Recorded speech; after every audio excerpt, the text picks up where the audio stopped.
Hello, hello, hello. Welcome to Creative Quarantine Springfield. We are on day number 30 in my radio voice. What can I say? It's been a journey, y'all. It's been a real journey. I am so happy that we're at this point. There are some people right now that are they are either in two different categories. They are either racing like a rat to get to the end of the race and make the most of these last 2 days. Some people stopping the day. They hanging up their brushes, they hanging up whatever tools they got. They're just like, okay, I did 30 days. I had enough. They're tapping out. And I'm not mad at them. You know what I'm saying? 30 days is a hard grind, y'all. That's not for everybody. You know what I'm saying? This project ain't for the thin skin. This project is not for anybody. But I do think that anybody can benefit from it if they give themselves a chance to expand themselves and that's really what it's all about. And so, yeah, I'm on day 30. I'm feeling good because, I didn't think I was going to make it the whole way myself. My body held up, so I'm more than happy about that. My co-pilot we haven't had but maybe 2 fist fights in 30 days. That's not bad considering she's in Colorado and I'm in Baltimore. Okay, we'll say a half a fist fight. Because she's been very, very good. She's had my back. She's very knowledgeable about streaming, and whatever answers I can't come up with, she always has a solution. And so there's so many tech things that we're involved with for bringing you the show that many of you may not be aware of, but there's so many other aspects to it. And I wouldn't have been able to do this without my partner, Louise Culler. She was very, very great. Not only that, she kept me laughing, There's some times when I just wanted to just out somebody on the screen, and she pulled me off the ledge. The whole Butkins thing just made me tickle. I found myself sleeping in the bed from a 3 o'clock in the morning stint. I laid down, and the word Butkins came in my head, and I think I might have giggled myself to sleep. So thank you, Louise Cutler, for helping the brother out. The morale of artists, we ain't talked about that yet. The morale of an artist is very, very fragile. You know what I'm saying? If that whole one apple thing, one apple in the basket can really try to affect the rest of the basket. And there's always going to be some fruit near the top that's going to it's going to make it. And you got some fruit near the bottom that's going to be taken out with that one. So welcome to the Creative Quarantine Springfield, because that is really behind the scenes what's happening, despite the fact that we are all staying on track and creating. And I say that jokingly, because the existence of an artist is very isolated. We spend a lot of time by ourselves. And we're very content with spending time by ourselves. And the confusion comes when we have to come out of our environment to the world, because a lot of what we do is almost like keeping a diary. It's very personal to us when we create it. It's therapeutic for us while we're working on it. And then that whole scrutiny of what the world thinks when they look at stuff and how they perceive it is another whole world that most artists are not even acclimated to deal with. And some have a real problem with it. And the morale of artists is affected by some of those things too. I think that another thing that happens too is artists are very confused why they have this talent and how it's supposed to be used. And so hopefully by watching the show, you've had a chance to gander what is available, what isn't available, how artists start this thing. How can I get into it? I've been laying on the side for a minute. I think I want to get back into this thing again. So let me bring my partner in. Louise can help shed some light on that, because I know on the 30th day, she's got to have some thoughts. How can you not have thoughts on the 30th day? I have, I'm sitting here sanding my butkins.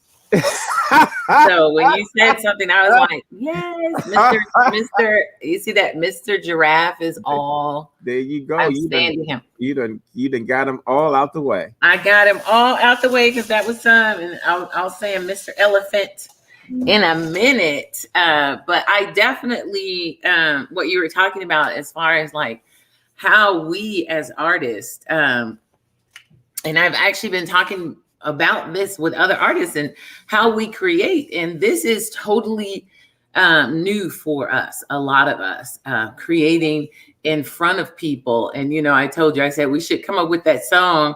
I always feel like for this show, I always feel like somebody's watching me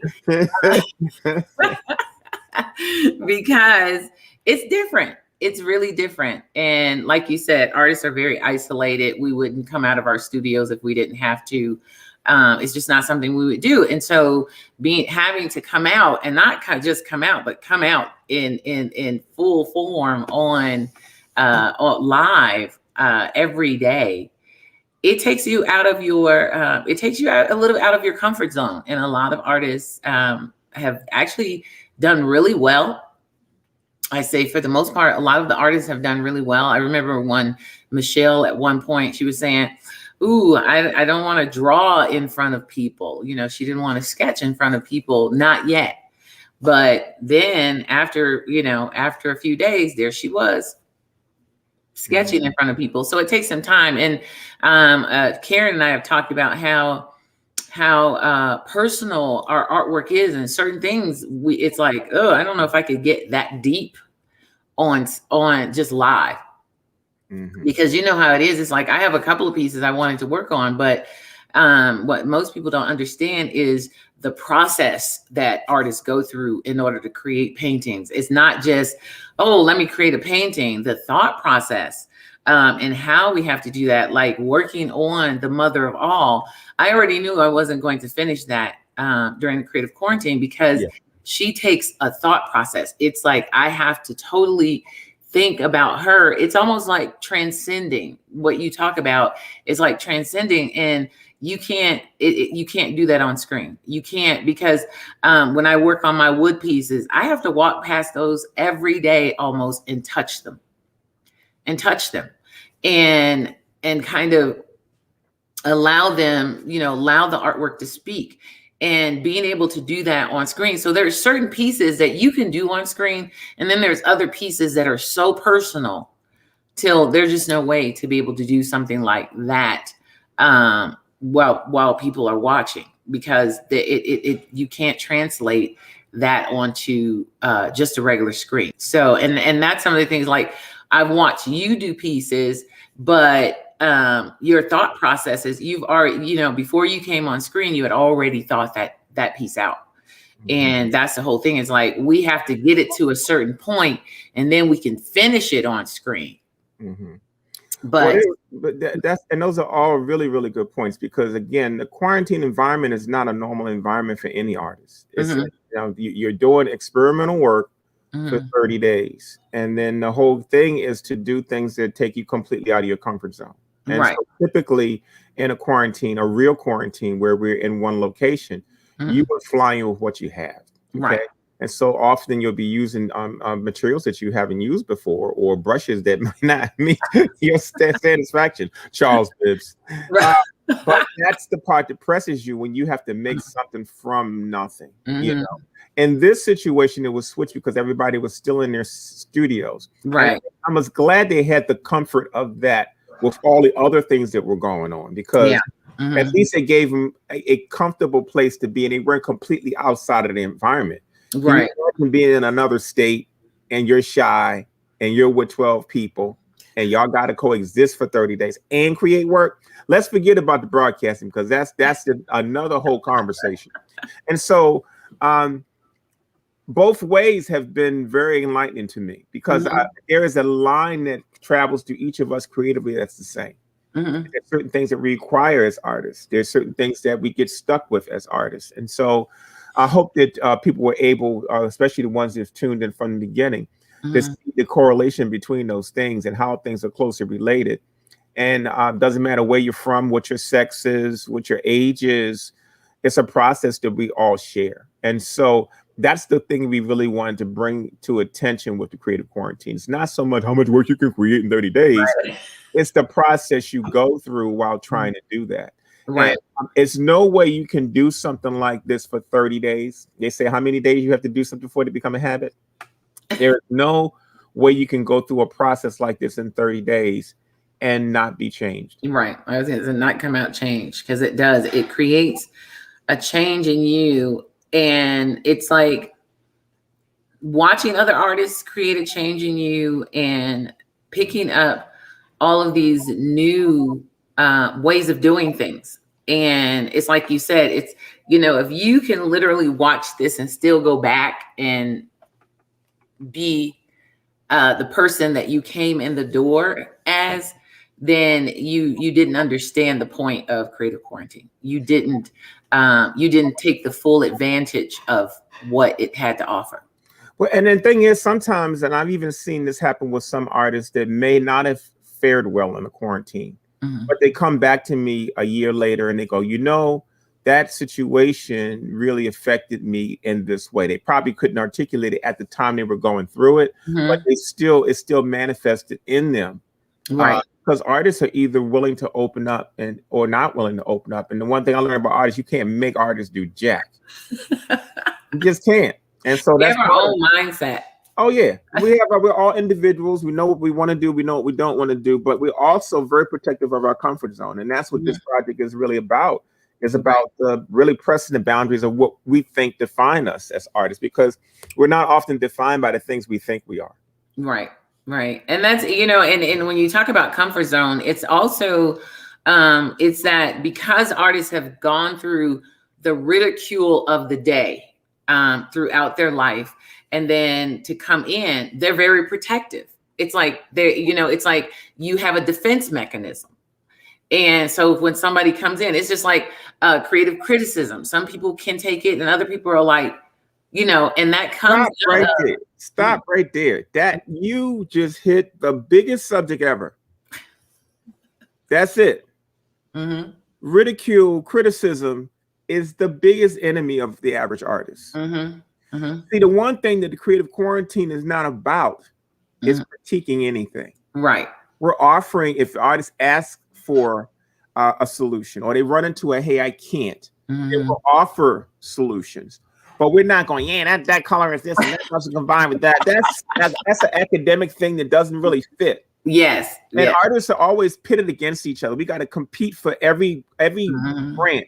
We got to compete every time we do a jury. We're just so in this competition race. Right. And some people cannot handle criticism. And I'm going to say this statement. Probably a lot of people are going to disagree with me. People who go to college learn how to deal with criticism on their art. Go to college for art. Learn how to deal with criticism of their art in a faster and more cohesive way than people who are self-taught that don't have that scrutiny. And so when you have to deal with that whole thing, that can make or break a situation between the artists very, very quickly. That's why I'm very, very careful not to impose my view on somebody unless they raise a question. If they raise a question and it's in my realm of understanding, I'm going to answer to the best of my ability. I got 41 years of experience. Why wouldn't you want to hear even an opinion, even if it doesn't land on you? You know what I'm saying? Criticism piece is big. And that's what I love about this, is that we do this without criticism. Right. Yeah. Cause it's like, I've been in groups where they were like, oh yeah, we're going to bring artwork and we're going to critique it. I'm like, yeah, I don't want you critiquing I don't need that. That's not why I'm in this group. It's not for you to critique my work. And that's one of the things I did like. And because one of the things that I think we all did was, it's like, well, what color do you think this should be? We came and posed those questions to each other. Karen would sometimes say, well, what do you think about this? Or how should this be? Or does this face look I remember when she was asking you, does this face look masculine? And you said, oh, raise the cheekbones or chin and things like that, where it's actually, somebody had mentioned iron sharpening iron.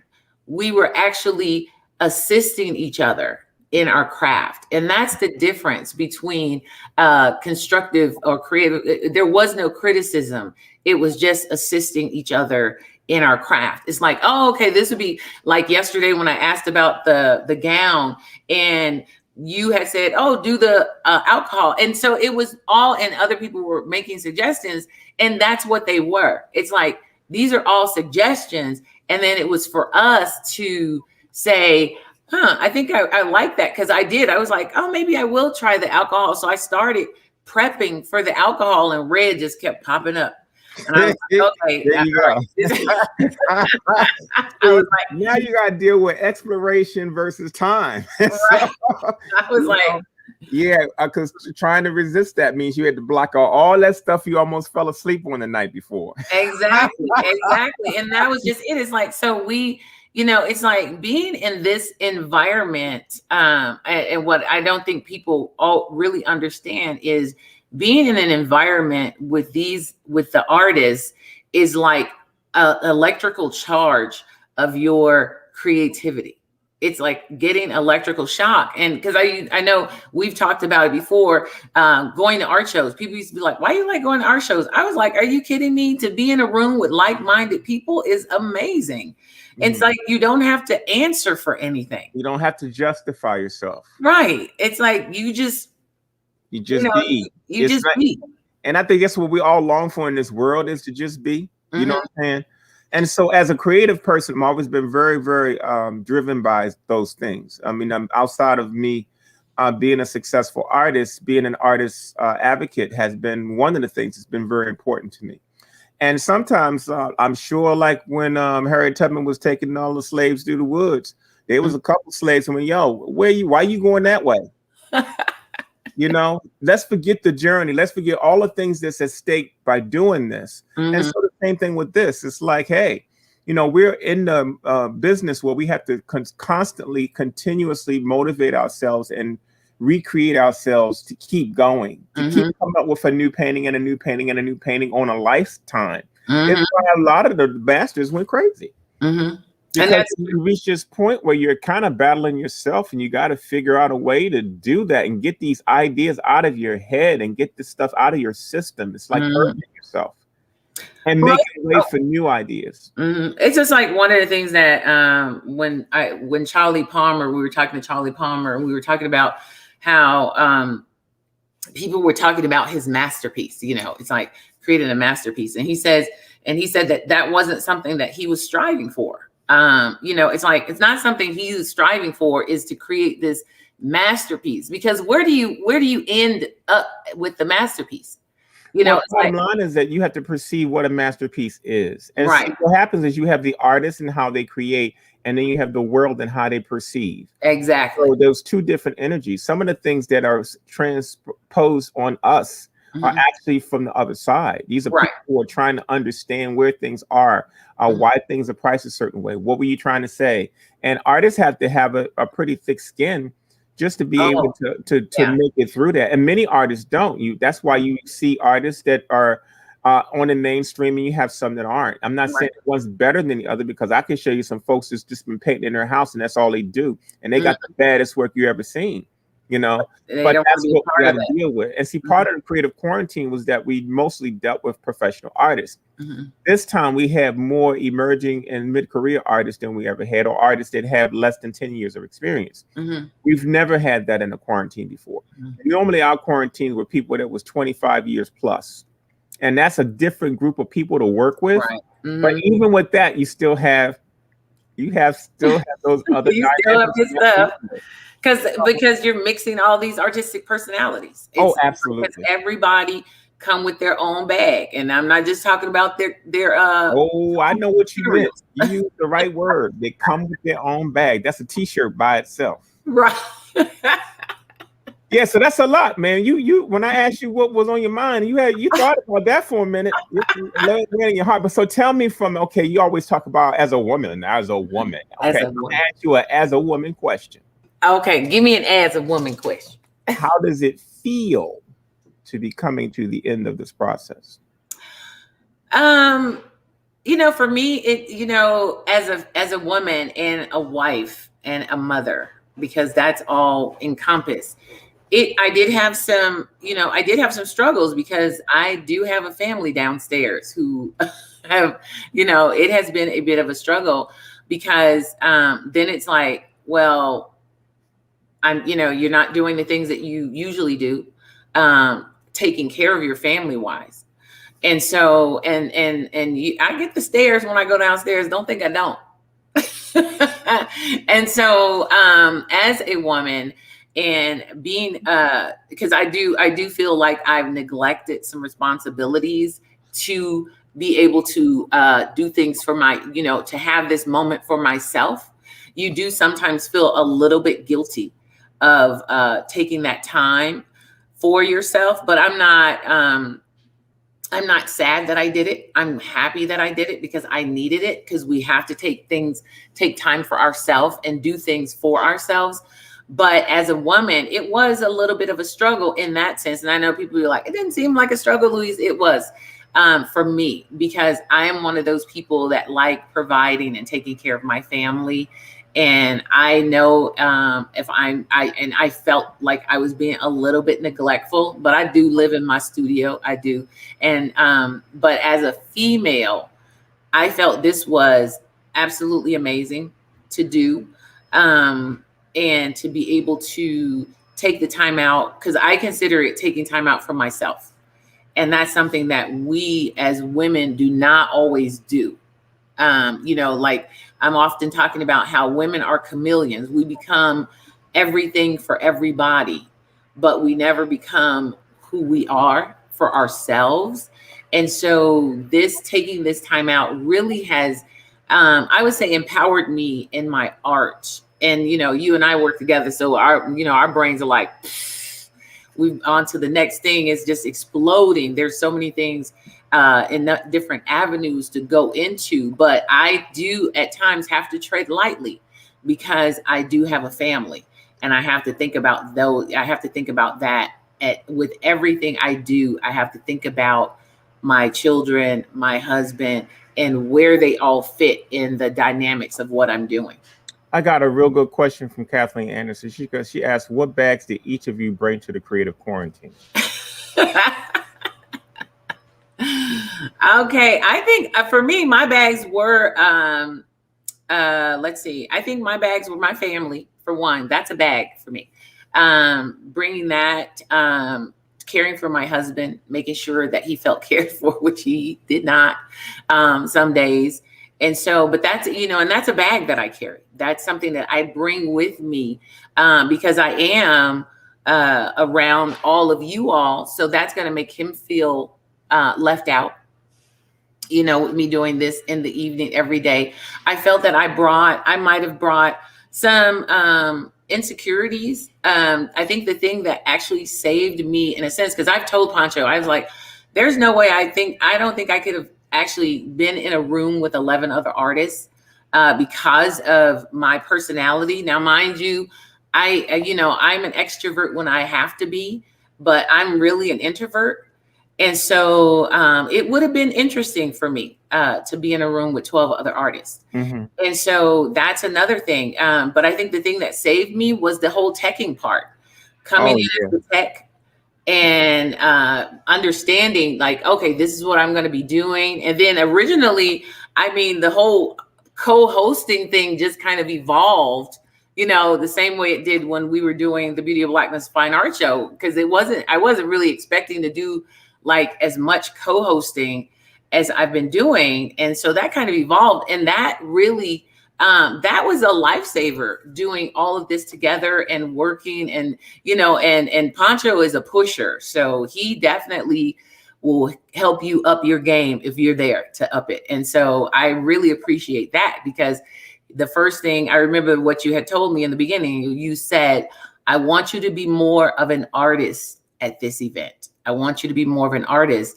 And I remembered that. And so I did map out things that I was going to do and plan out things. And, before this even started, you walked through my studio and you were like, what you got? Pull out this and pull out that. You were on my camera. We went through the drawers and we went through all kinds of stuff just so I could get started properly, because I remembered some of the things you had said. Well, for me, the biggest bag I brought into this was that I had a preconceived notion of what the creative quarantine would be based on the other events that have happened. You got to remember, we've probably had 30 to 40 artists funnel through this creative quarantine process. So I had this cut formula that I thought was going to work. And then all of a sudden it switched to virtual, and I had to try to figure out, like you did with the Beauty of Blackness Fine Art Show, how can I manifest this thing and be able to harness it and keep some of the elements of what, and not lose too many elements of what the original intent was. And I released that quick because I had so many responsibilities daily to deal with. But that was definitely a bag I brought in. But because I I don't bring baggage with me as much as I can. What I can tell you is that, like, when you're talking about your relationship with your family, being a single man, I still have the same stuff. There are people who want to dominate your time. They want to feel like they're part of your time. And when I have a sign on my door right now outside of my studio that says, "Do not knock on this door." It's big pink sign. And I know the neighbors wonder, what am I doing in here? I got cameras. Well, they probably think I'm shooting porn in this room because I have not come out and the sign says, "Do not knock on this door." So that's the baggage I bring with me, is that, people don't take what I do. They take me seriously, but they don't take what I do seriously. Like, for them, my studio is a playground. It's not a business. It's not a sacred place. It's, oh man, this is nice. You got a box of crayons for me?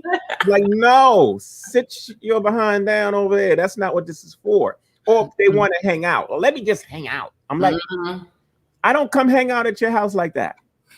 I don't come to your office and hang out like that, you know? And so that's the baggage I bring. In this situation, because it was reversed, I was pretty refreshed because I didn't have anybody in my ear.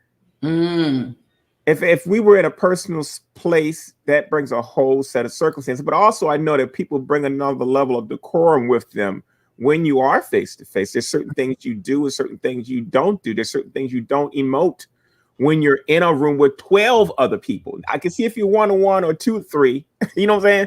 But 12 different people means something in you is going to check your behavior because of everything that's at stake. And that's what happens in a real quarantine. You get the physical cues that you get from communicating with one another as humans are in effect in a room like that. Does that mean a temper tantrum doesn't happen? Oh, it happens, but you probably get over it quick. Does that mean you don't throw your crayons down and leave the building? Yeah, you probably do. In this situation, we didn't really have that. So we find a little snips here and there. We might, bite out each other every now and then. We might correct or redirect a statement that's been said. But that whole thing didn't really exist unless you were bringing that kind of energy to this. And I think that's an important part about this whole new direction that we're going, is that what you put into it, you get out of it. And what energy you bring into it also makes a difference. And so it's not just about painting. It's not just about your craft, because Kathleen also raised a good point about, remember that being an artist is more than being a painter. The first year that we moved into bringing a jeweler and a crafts person, because at first she didn't even call herself an artist, a crafts person, and a person like Karen, who was a ceramic artist. So of course, our terms are going to change as we take a chance on admitting more types of artists. And this quarantine really allowed us to be able to do that. Right. It really did. It really expanded, because I watched all the videos from the past, and there were painters, and it was the variety of painters, whether it was figurative painter or a abstract painter. But this really, really incorporated a lot of things that you didn't normally have in your creative quarantine. And it's 12 artists. I think I know you've done 10 before. Yeah, but we've done, in the sustained ones, the highest number we had was 4. Okay. And we've done weekend quarantines where you check in on Friday and you check out on Sunday. And we've done those with upwards of 10 artists. Okay. So this is the first full-blown 31-day, 12 artists in all different regions kind of circumstance. Because Charles, if you watch one of the early films, Charles said this line that still makes my hair raise up on my neck. He says, I even envision being able to invite 100 artists one year. Can you imagine the fire? That would be interesting. It would definitely have to be set up a little different. Oh, I can't even. I would have to really sit down and study how to set that up, because it's like you better have a whole full-blown hotel with stations. That becomes a convention. Check your weapons at the door. Exactly. But I think it would be amazing. So that's some really good stuff. I thank you for doing that. So we're going to start off by showing a couple of portfolios. As you can imagine, the video content is pretty much coming to a close on day 30 and 31. So we'll do our best to entertain you in between, and artists will surely be creating today. So I'm going to go ahead and start with who can I start with?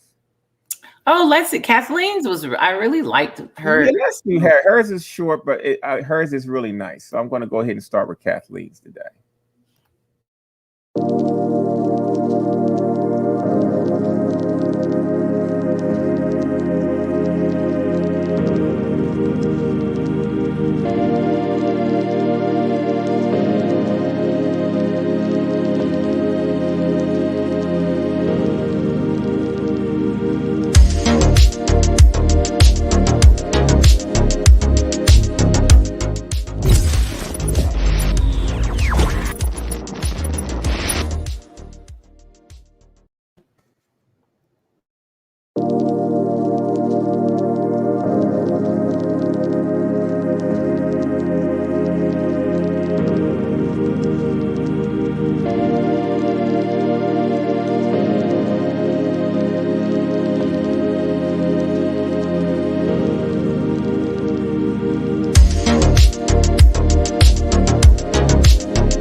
As you can see, the videos are getting faster and the amount of art is getting more plentiful. I think LaShawn's video is going to be like an hour long after a while. Yeah, it probably is going to be out because I know he's working as we speak, but you know who else got a long one?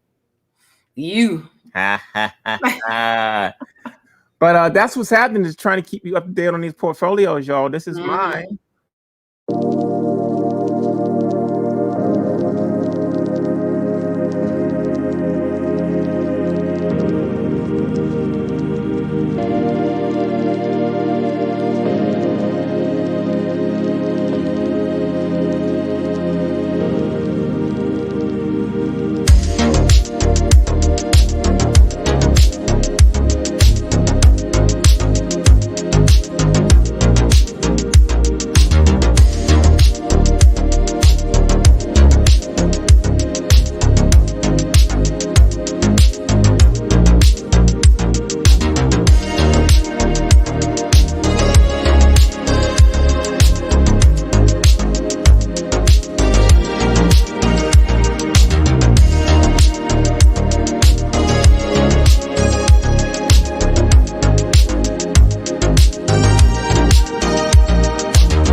So in the next few days, artists will be turning in their photographs That's going to mean tomorrow's show. It's gonna be photo. It's just gonna be all I portfolio. might have to slow the pictures down a little bit for tomorrow's show. I think so. I think so. I just want. I mean, trying to show as much as we can show and show the direction that the artists are going in. But for tomorrow's show, I think I'll make them all a little longer so people can really take the time to enjoy. Well, because it'll be a nice portfolio show. It'll be a nice portfolio show. But I do think we should put a few, bring a couple of artists in just to absolutely. It's all about. I think that'd be fun to bring them in and just have some conversations with different ones. There's several of them. I'd love to. I think tomorrow's session, like we have our normal schedule set up, I want the artists to come on. I want them to show their portfolio and they give a little blurb about what they did. And we run through all 12 artists. Yes. And we just start to wind it down and bring some people in that's been watching the show. And oh yeah, for sure. Should be really nice. And I would love to see, especially Carol, send me what you finished. Send me what you finished, because I'd love to put that up. The pieces that she was working on. If you were working on pieces during the creative quarantine and you finished some pieces while you were working alongside of us, send them to me tonight at the latest, so that I can put them up, so that I can have them available. So when we do talk to you, I can show what you've done, what you're, because I feel like you've been in collaboration with us, following along with us and enjoying with us. So if you've been a part of that and you've been creating and painting, you don't have to send me like a billion of them, but send me a couple of pieces that you have finished during this creative quarantine that you've been creating with us. And because we love to see what you've been doing, and we love to show it as a part of the last day. So definitely. So we got a portfolio here from Frankie Barrero. Right.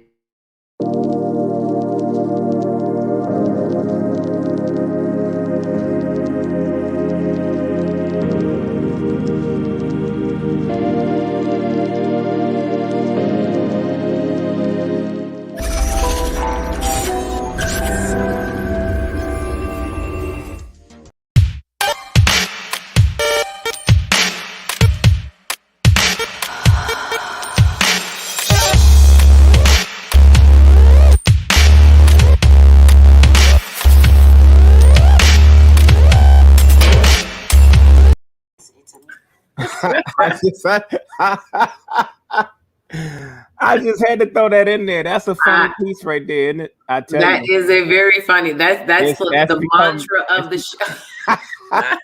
The mantra of creative quarantine. Now you guys know that. That's right. That's right. It is all real. So what else you got? Well, that was I like this right here. She said it made me comfortable to get started painting, and she was so happy she did that. I really like that. I mean, I had some people come up that like painting that I didn't know. I've been working with Antoinette Hamilton for 20 years and didn't know she had that she loved painting or liked painting. Right. So we want to definitely see some. We had Alika Muhammad the other day who was talking, he was working on some stuff. So it's nice to have people say, yeah, oh yeah, that's something I do too. Right. So yeah, so we definitely want to see what you guys have. Well, I've just been sitting here sanding my little fella, sanding those. Oh, but you want to see what I did last night? I see it on the floor. I just haven't said nothing yet. Okay, I'm gonna let you see what I did to it. Look like you done went gilding crazy on that thing. That looks good. You are the gilding queen. I'm going to send you some stuff to gild for me. So I'm going to put it on this little table so we can bring it up closer. Let's put this down. But if there's one thing that I will be doing after this is cleaning up this. Oh, don't even talk about that. We may have to do a special time lapse of me cleaning up all day. Because I have stuff everywhere. All over. Okay, so I'm going to pull it over here and I'm going to turn it. I'm just going to turn it this way and then just put it over the top of it so you can see it. Man, that looks good just laying down. So, Karen and I was chatting last night. So I was working on this while she and I were chatting. That is nice. Yeah, so it That was. is just so different from all of the stuff you've done casting wise. I know, because Talk to add about the talk color. about new directions. Yep, adding that color, I was like, okay, I'm gonna do this. I'm gonna do another one. Well, you know what you got to do. You might as well make that sucker as detailed as you want because you sure did pay the price for losing that mold. Yes, I was like, well, I love all of you all, but that one won't come cheap. Yeah. Very, very nice. I can't wait to see the completion of that particular one. Yeah, so and then I'll work on the other one a little later, but I'm working on some other I'm doing an assemblage piece today. Well, this is a nice comment. I watch every day. I wish I had committed to creating my form of art while watching. Mm. But you all inspired me greatly, so I'm going to do so in February. Very, very good. Nice. Yes. I love that. Oh, we got to look at this. I've been secretly buying art supplies since 2014, but was too intimidated to paint. Oh. But I wonder how many other people are in the same. I know some people right now, and they go to the art supply store regularly and they buy stuff, but they never actually create anything. So thank you so much for sharing that, Antoinette. Open the boxes, y'all. Guess what I'm gonna tell you a secret. The secret to being a creative is that, and a right brain thinker, is the creator actually gave us this format for a reason. We see and feel the world differently. Right. We actually get something from that therapeutic trance that we get when we are doing whatever your medium is. It fills parts of us that we couldn't feel normally because normally we are isolated beings. So it's like having a constant companion, but it has to be nurtured, trained, and developed like everything else. And so when you ignore that piece of you, you ignore a big part of your inner spiritual fulfillment. And so I say, if nothing else, because we ain't talked about the business much, we ain't talked about selling. We're talking about creativity.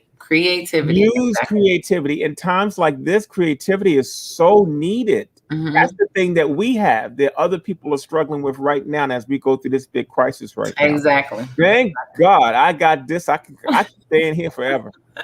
Shut the door. Exactly. Shut the door.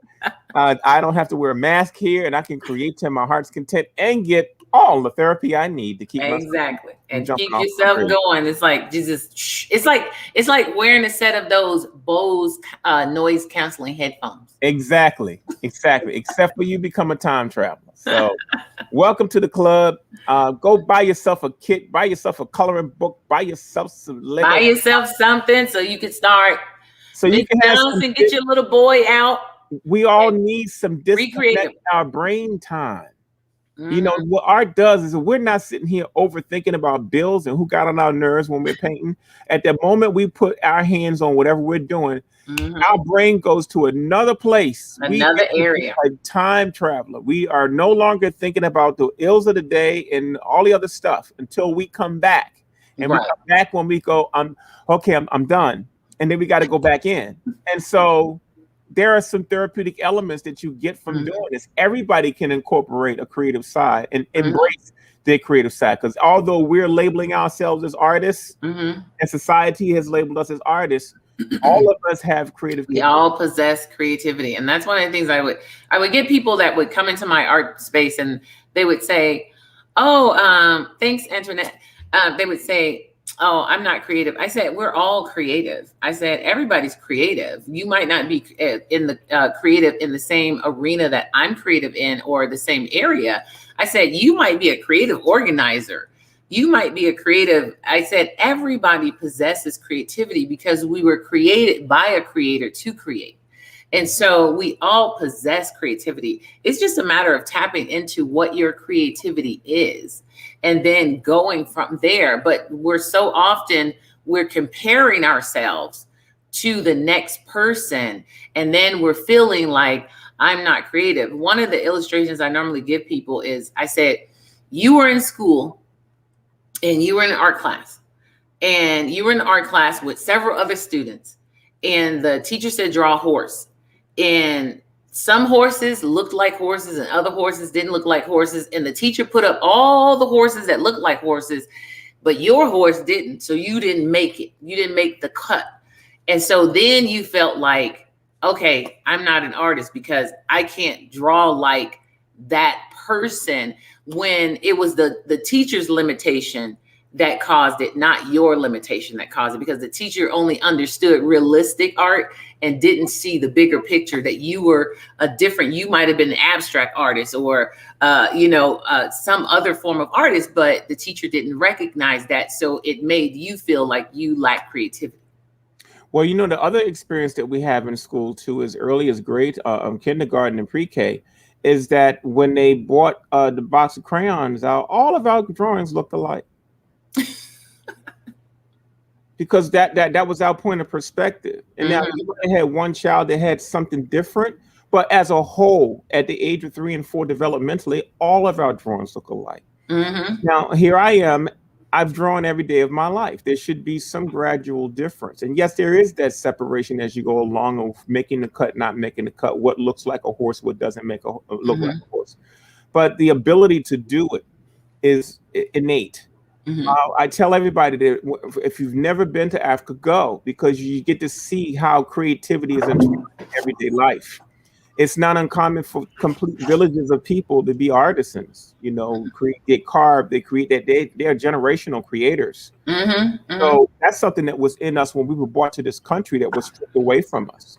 And so now to be in a place where you can reclaim that part of your culture, because half the stuff you do that you claim as your style is a genetic encoding from where we came from. And when I was doing stuff for years, never knew why I was doing it, was calling it my style. And you go to, me and Deborah Shedrick were having a conversation about this. And then you go to Africa and you see the same stuff and you go, wow. Now, either your ego is going to say they're copying my stuff, or your ear is going to say, wow, there's a deeper meaning. I'm connected to this in a different way. I'm in a different way. Playing so many aspects of myself as a stylization of me. As an artist, I'm a combination of all of them. So nice comments, y'all. Thank you for keeping it. I know. I'm like this. Where I put my glasses, where my glasses at? Okay, I'm missing my glasses. That's right. Well, you just go ahead and keep. And you know what the wonderful thing about art is? Some people create just for the joy. Like Frankie said the other day, would you do this if you weren't being paid for it? Absolutely. We most of us would. We get caught up in the business side of stuff. And so that changed things a little bit. But the thing is, it's a wonderful gift. You can't give anything more connected than your stick person on a piece of paper with some color in an envelope with a few words to it. Oh, yeah. So for those of you that are worried about good enough, bad enough, look, you want to really warm somebody's heart, you send that stick figure yours to somebody. And put some little words on it. You'll be surprised at what you can give them, especially at a time like this. I'm not, if they had a choice between a Hallmark card and your stick person with some color, I can tell you which one would have more meaning to the person. Oh, yeah. I love that aspect. I want people to really look at not just art as being a thing that we do, that we sell, as a business, and it's X, Y, and Z. It's the creative part of you is more diverse and much larger than that. And it was given to you for a broader reason than the art business itself. I'm not defined by the art business. Right. And this gift that was imparted to me was not given just to me. It was given to me to share. And it was given to me to communicate and embrace the world in my particular way, from my particular viewpoint. I don't take that into every painting, but I understand that that's what my position is. So I get out of the way of being creative. I realize that if I put myself in a creative environment, that I'm going to be healthier, my wellness is going to be better, and all the other things are going to line up. And I know if you really want me to be getting on your nerves, let me not paint for a month or two.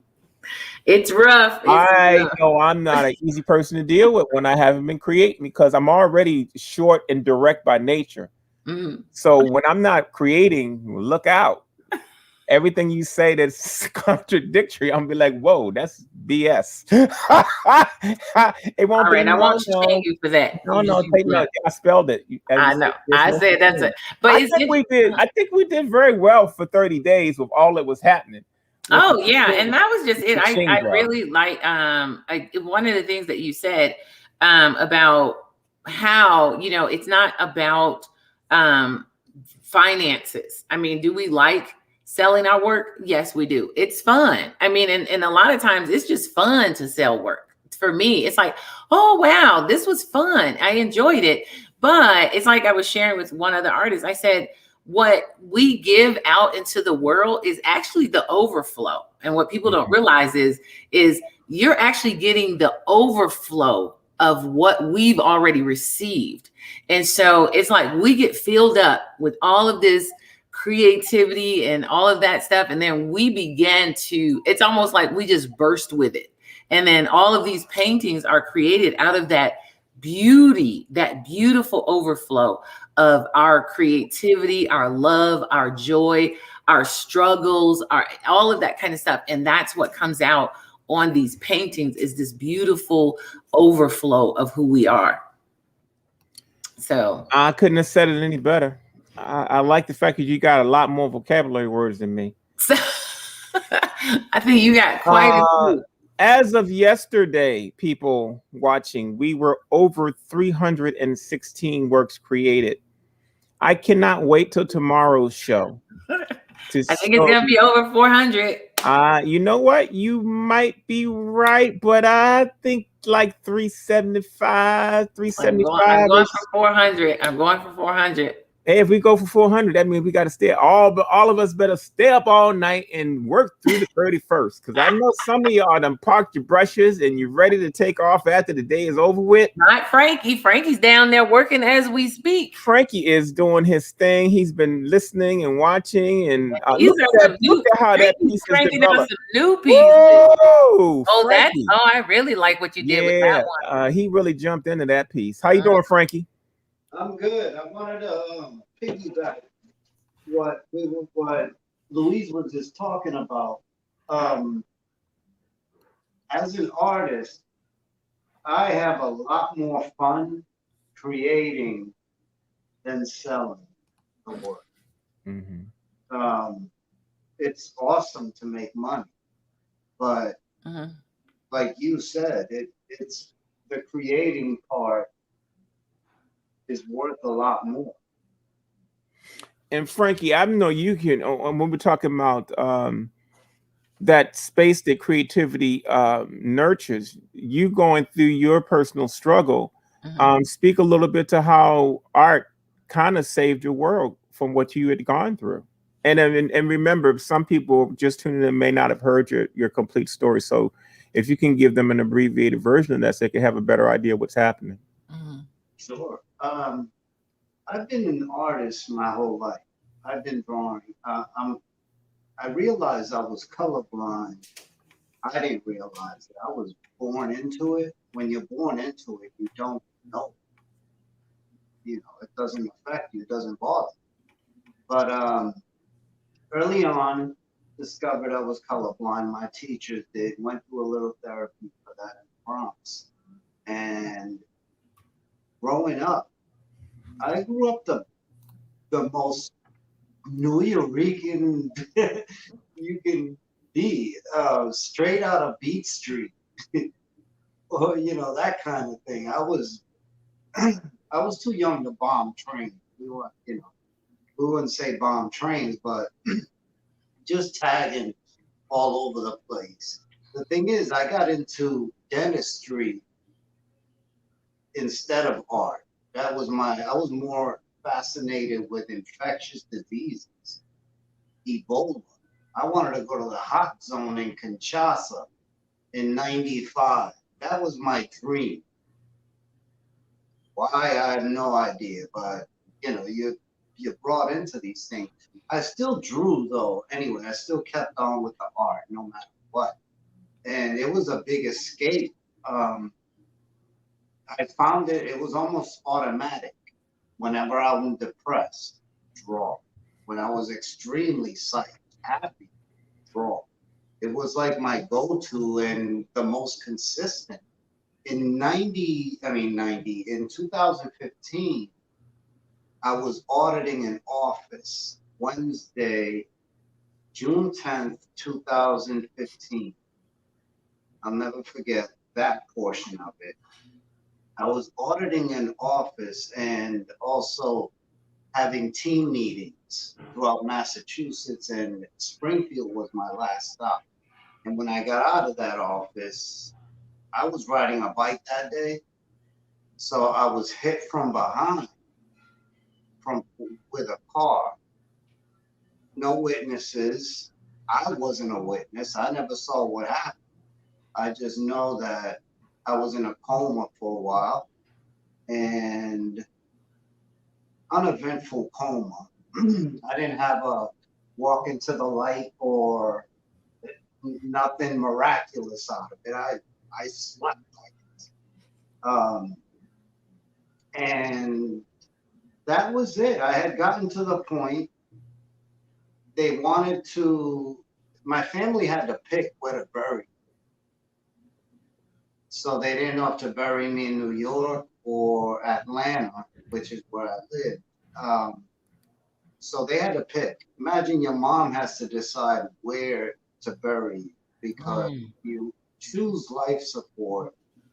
I was going to be blind in a wheelchair my whole life. So they said, no, let's take it. Let's give it a shot and see what happens. Could you believe hours after they had told the doc, my mom, I guess I came out of it, slowly started coming out of it. And as I progressed, the brain works in an unbelievable way. Nobody has the answers to anything, neurology, nothing. Because even the specialist will tell you, we know as much about your brain situation as you. I had smashed my whole right side and the frontal lobe. So by all accounts, I should be, that's the creative side. Go figure. So I always wanted answers with that, where I asked, how could somebody smash that whole side, damage that side, but it's thriving on that side? And the medical explanation was things got jumbled around and rewired, so neuroplasticity.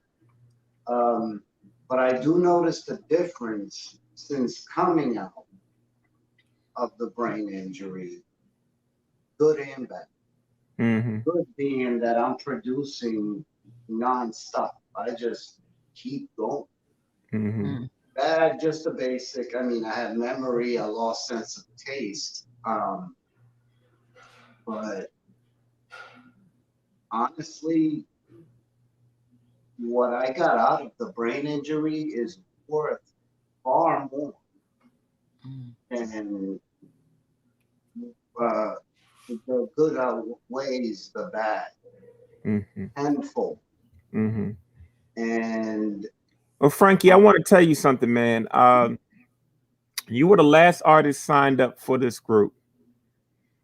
And I tell you, man, you being involved with this circumstance and bringing your story to this circumstance and showing up the way you showed up and being as welcoming as you have been, being as kind as you have been open for learning. You've been receptive to suggestions. Man, I really appreciate you, and I feel like I gained another friend. Yeah.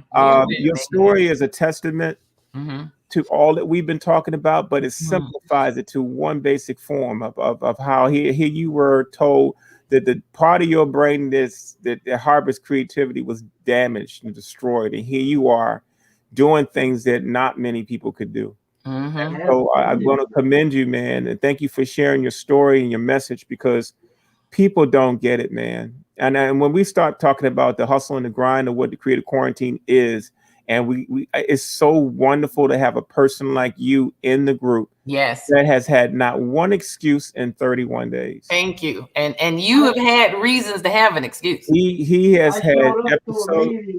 What was that, Frankie?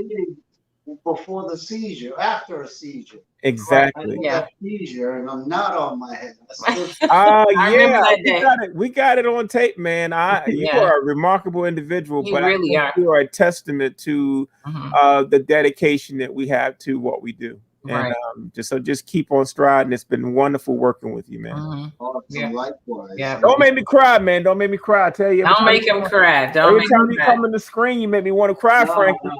But you have been, you truly have, we talk about you all the time, how much fun it is to have you a part of the group. I mean, it's not just, it's just fun having you a part of the group because you bring such a sense of wonder to everything. And then the funny thing, Frankie, is you have this facial expression when you don't understand stuff that it just makes a bad poker face, huh? You stay away. He's like, here he is, Poncho. Yeah. Yeah, stay away from the poker table, brother. Yeah. Stay away from the poker table. You will lose all your money. Vegas is not your spot. Well, I think it's a good thing that I'm not a good liar. That's a good thing too. Yes. But no, man, we welcome all that you are, Mr. Frankie. We got Team Frankie in the house. I'm your fan because I helped my brother through rehabilitation from a closed head injury. I'm glad you have your art. That's an amazing testimony, and I don't think you realize how many people you're affecting, Frankie, by sharing your story. There you go. So now, if you out there wonder what to do with your creativity, if you must have a real problem. No excuses. We talked about that one day. Poncho and I talked about that. It's like, oh yeah, no excuses. Frankie showed up after with it. Let me tell you something, Frankie. Go ahead. When this process began, I was starting to have a couple of problems with a couple of artists. Okay. And you are the reason why I didn't react negatively. Because you don't use excuses for nothing. You had just as many tech problems as everybody else had. Yep. You had just as many issues as anybody else affected. But you know what, man? And more. You showed up every time, smiling and just working. And that's all Creative Quarantine is smiling and working. If you bring other drama with you, it might just be you. That's all I got to say. What's happening, Miss Karen Clark? Hey, Miss Karen. Hey, Miss Karen. Oh, she danced. She danced, and she got her shirt on. She got a Zeta shirt on. She's representing. I guess all this buttkin, all this sorority buttkin stuff got to her. She put it. Yeah, she was representing. Look at her. I was thinking about those bumpkins last night too. I put mold on them. So you won't buy yourself a poncho. I was with her glazing her do the bumpkins. Look at the elephant, Karen. I don't think she got the elephant buttkin casted last night. She got the giraffe buttkin casted last night. In case you haven't been watching, this is a creation of Miss Louise Cutler, but it has been a smiling circumstance for every artist in the group. I don't think I've ever seen LaShawn smile so much. And when you come on and do your buttkin segments, he is just giggling and cracking up, and that is not LaShawn Beal. No. I'm cleaning them up now, Karen. Oh Lord. Yeah, y'all. I was making tuna fish. I was making tuna fish while I was watching her do the buttons. That's right. Me and Karen was on last night, and I was doing the buttons, and she was making Karen. You know what was funny? Right, it cut me off right in the. I said, Karen, my phone about to go off, so I'm gonna talk to you until the phone go off. And sure enough, I was like, and Karen, click. And that was my cue. I was like, good night. Me and Karen had our tay-to-tay last night. We was working, but by the time I called her, she was almost done. Well, we Yeah. got a couple more other portfolios we can share with you guys. Let me see, who do we have left? Did we show yours, Louise? No, we haven't shown.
You guys did a great talk earlier today. It was very, very good.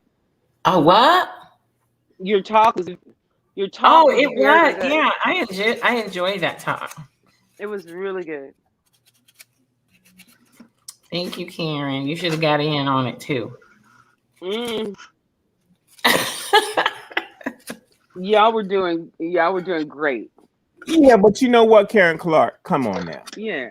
I know we Yeah. were doing good, but we were simply sharing what's up. I know you can contribute to that conversation. That's right. Karen's got So some now stuff. talk to us about the existence of being an artist and the things you had to go deal with yourself.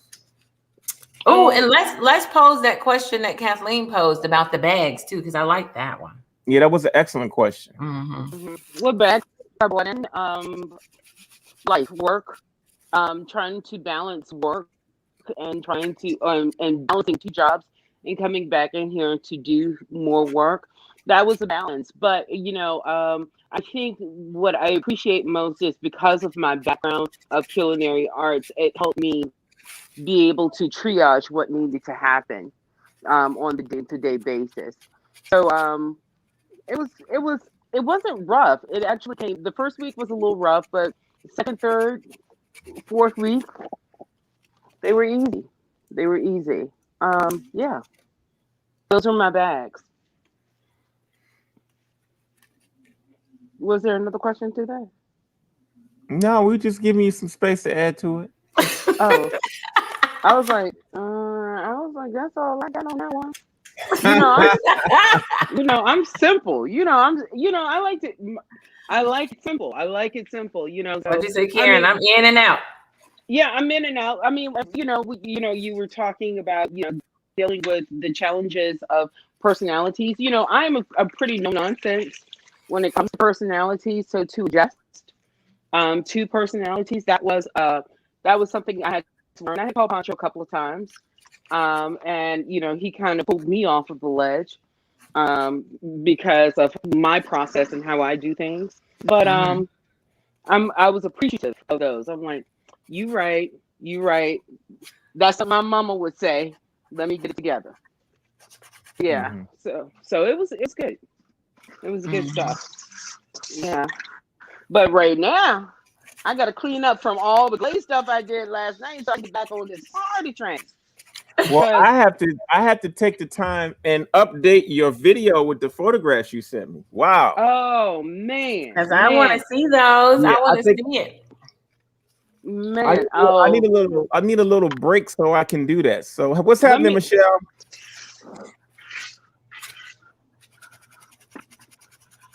Let me see if the people standing up. Michelle's standing up today.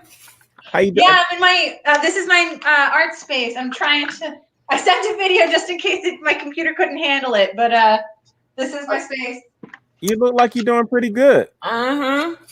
Well, my computer crashed the first time I tried to join. Okay, well, we'll be on hold just in case you crash again. Just in case you want to be Sheldon today. Talk a little bit about the subject we were talking about, Michelle. I'm sure you can contribute something to that. What baggage, off of Kathleen's question, what baggage did you bring to the quarantine? Oh, I was really scared that I wouldn't be able to do it with a kid. It was, there's a lot of emotional thing about being a mom and an artist sometimes because you feel kind of selfish for taking the time for yourself. Mm-hmm. And I try to remind myself that like an artist is really valuable to society because we're cultural creators. Mm-hmm. So even when our art feels personal, it often opens up doors for other people. Mm-hmm. And that it's really important to remember that art has inherent value other than just the dollar amount that we sell for. Mm-hmm. We bring pride to our communities, and we bring like a voice to some of the messages that need to be said. That's very valid points. Very valid points. So, Kathleen, you raised the question: what baggage did you bring into this quarantine? Which I think was an excellent question.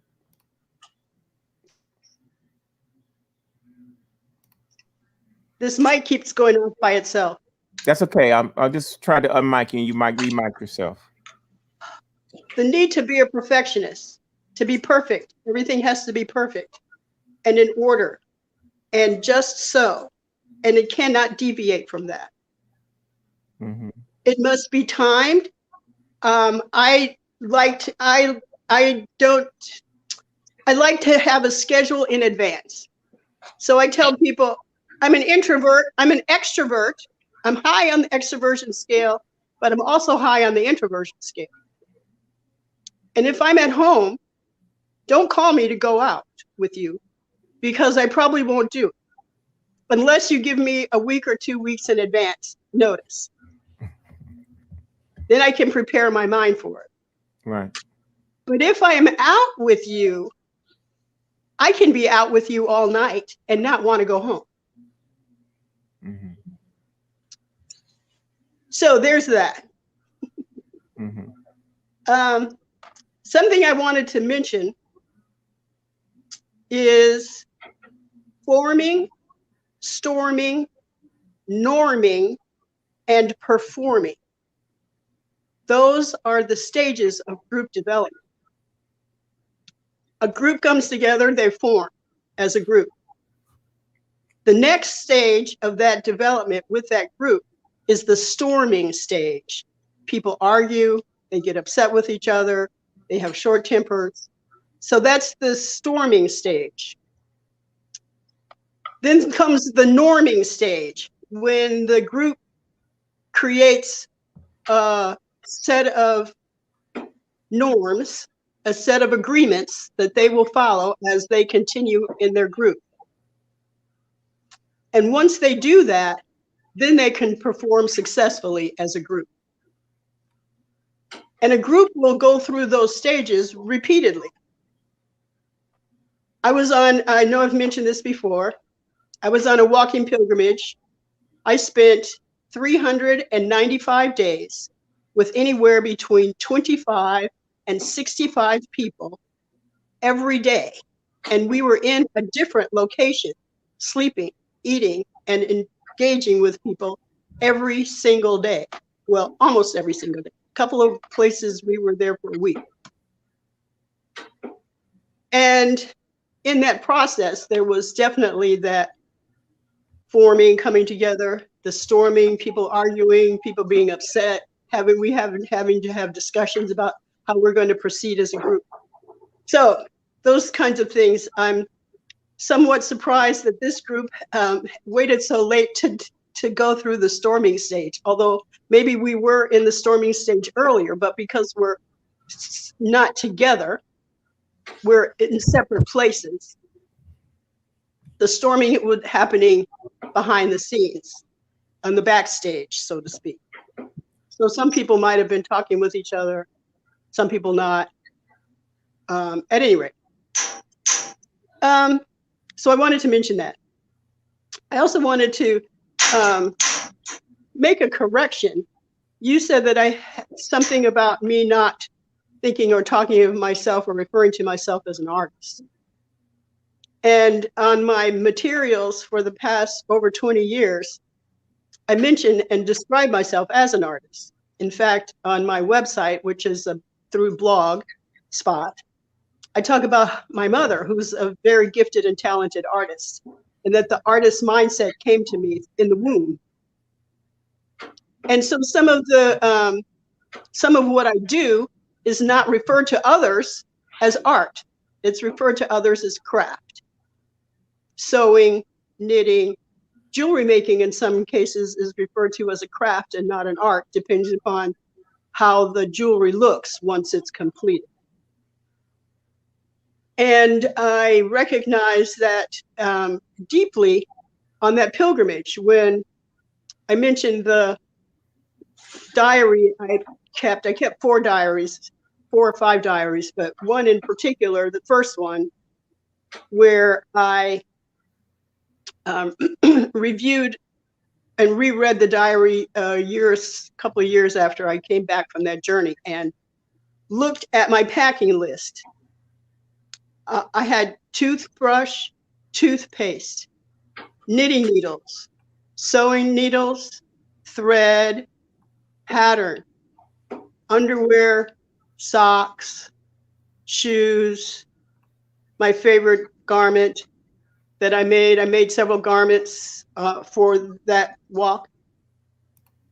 And I read that and I looked at the priority order in which I had organized knitting needles, sewing needles, thread. They were at the top of the list, not at the end of the list, at the very top of the list. And that let me know that I could not even imagine being on a journey like that without having the tools to create. Mm-hmm. And interestingly, what I learned is that many of us on that journey are artists. And in fact, in a couple of places, Nigeria was one of them, we had an art exhibit. So all of us contributed to the art exhibit. Somewhere I have a picture I took of that exhibit that we did just for ourselves. So being an artist is what I learned is who I am. It's not what I do.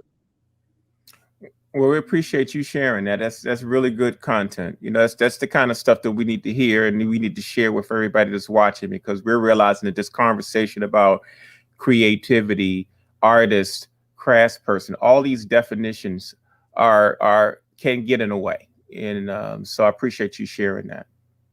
Yes. So I want to mention 2 things, or one thing right now, anyway, immediately. Every race has a flag, but the coon. That was a very popular song in the 1920s. 2 white guys wrote that song. I have their names written somewhere, but I can't remember off the top of my head what their names are. I know one of them, the last name starts with a H. Every race has a flag, but the coon. That was the thinking, the popular thinking of white folks, people of European descent in the United States. And that's what prompted Marcus Garvey to develop the red, black, and green flag. And that flag and those colors, since that time, have become customarily associated with Black America. And coming up is Black History Month. Monday, the first day, as a matter of fact, Monday. And the enslaved captives who are surviving the Middle Passage and arrived on Turtle Island, which is now called the United States of America. Actually, it's called America, not the United States of America so much. Although America includes Canada, the United States, and South American countries. So as a result of my experience on the interfaith pilgrimage of the Middle Passage, retracing the journey of slavery, as a making a collection of jewelry pieces that reflect historical Black America. I know I mentioned this before, a number of years. For a number of years, I've been asking people what would cause a viewer to identify a jewelry piece as Black American. I've asked hundreds of people this question. And most people over the last 10 years have said, gee, I don't know. I never thought about that. I'll have to think about that. That's a good question. I don't know. But over 3 different times, in 3 different places, in 3 different years, 3 white women immediately said red, black, and green. That would cause them to identify a piece as historical Black American. And I use the term historical Black American to define the descendants of the survivors of the Middle Passage. So over the years, I have created, using Ghanaian symbols, Adinkra symbols. I use Ghanaian symbols purposefully because on the pilgrimage, I believe that I found my ancestral home. And out of the 10 different countries I visited, my greatest spiritual connection and experiences happened from the day we walked into Ghana until the day we left. So I use Adinkra symbols for that purpose, not because they represent Africa so much, but because I believe that's my ancestral home and I'm using those symbols for that purpose. So I'm saying all that to say that I'm making this heart box.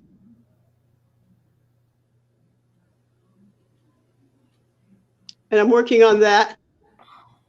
One of the things I'm working on today is this heart box. That will be using this KDQ cane I made.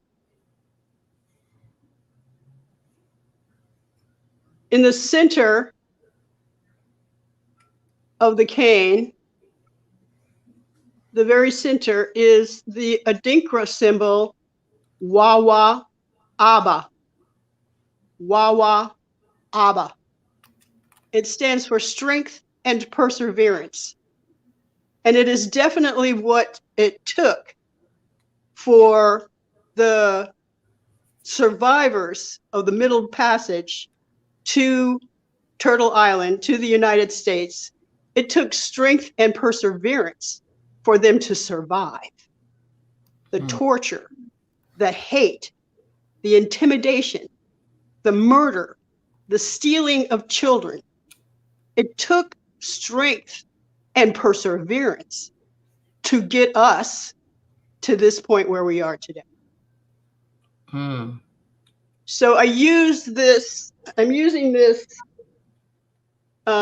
cane, and in my thinking of how to design this heart box, I'm going to use this Mokome Ghanaian pattern.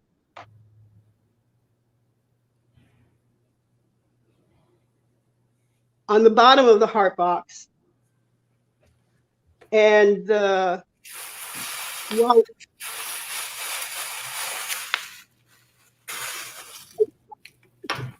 Wawa Aba cane I'll use on the top part of the heart box.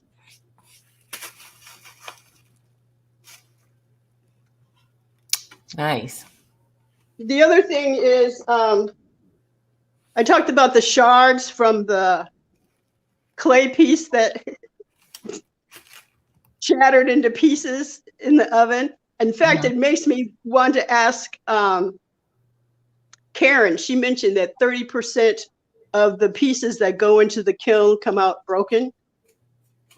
And I'm curious to learn what she does with the shards. Anyway, so one of the shards from the heart box I was creating came out looking like this, which is sort of the shape of the continent of Africa. So I'm going to be using this to create another large neck piece. Oh, okay. Yeah, it was lined in the back with blue and patterned. So I'm going to use the, its names get lost in my head, but there's a shibori, the African patterns that are dyed with blue and white. It's not shibori, it's something else. Maybe you guys can think of it, but anyway, that's what's going to be on the outside of this. Oh, nice. Yes, and as I was creating the Mokome Gane piece, this piece came out, and to me it looks like a dress, a fitted Victorian style dress. So I'm going to use this on a piece somehow, a neck piece, I think.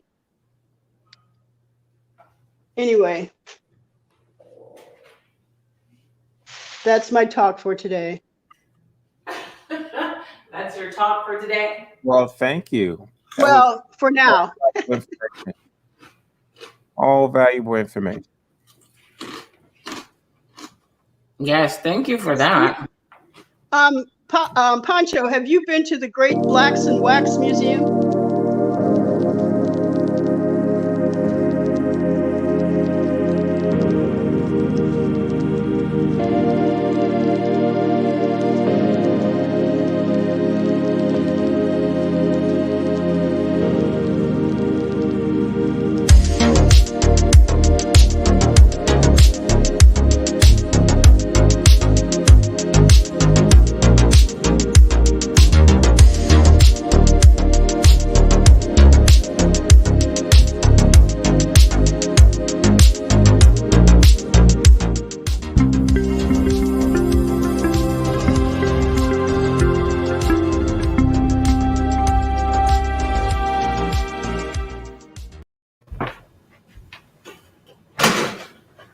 So, Pancho, have you been to the Great Blacks and Wax Museum?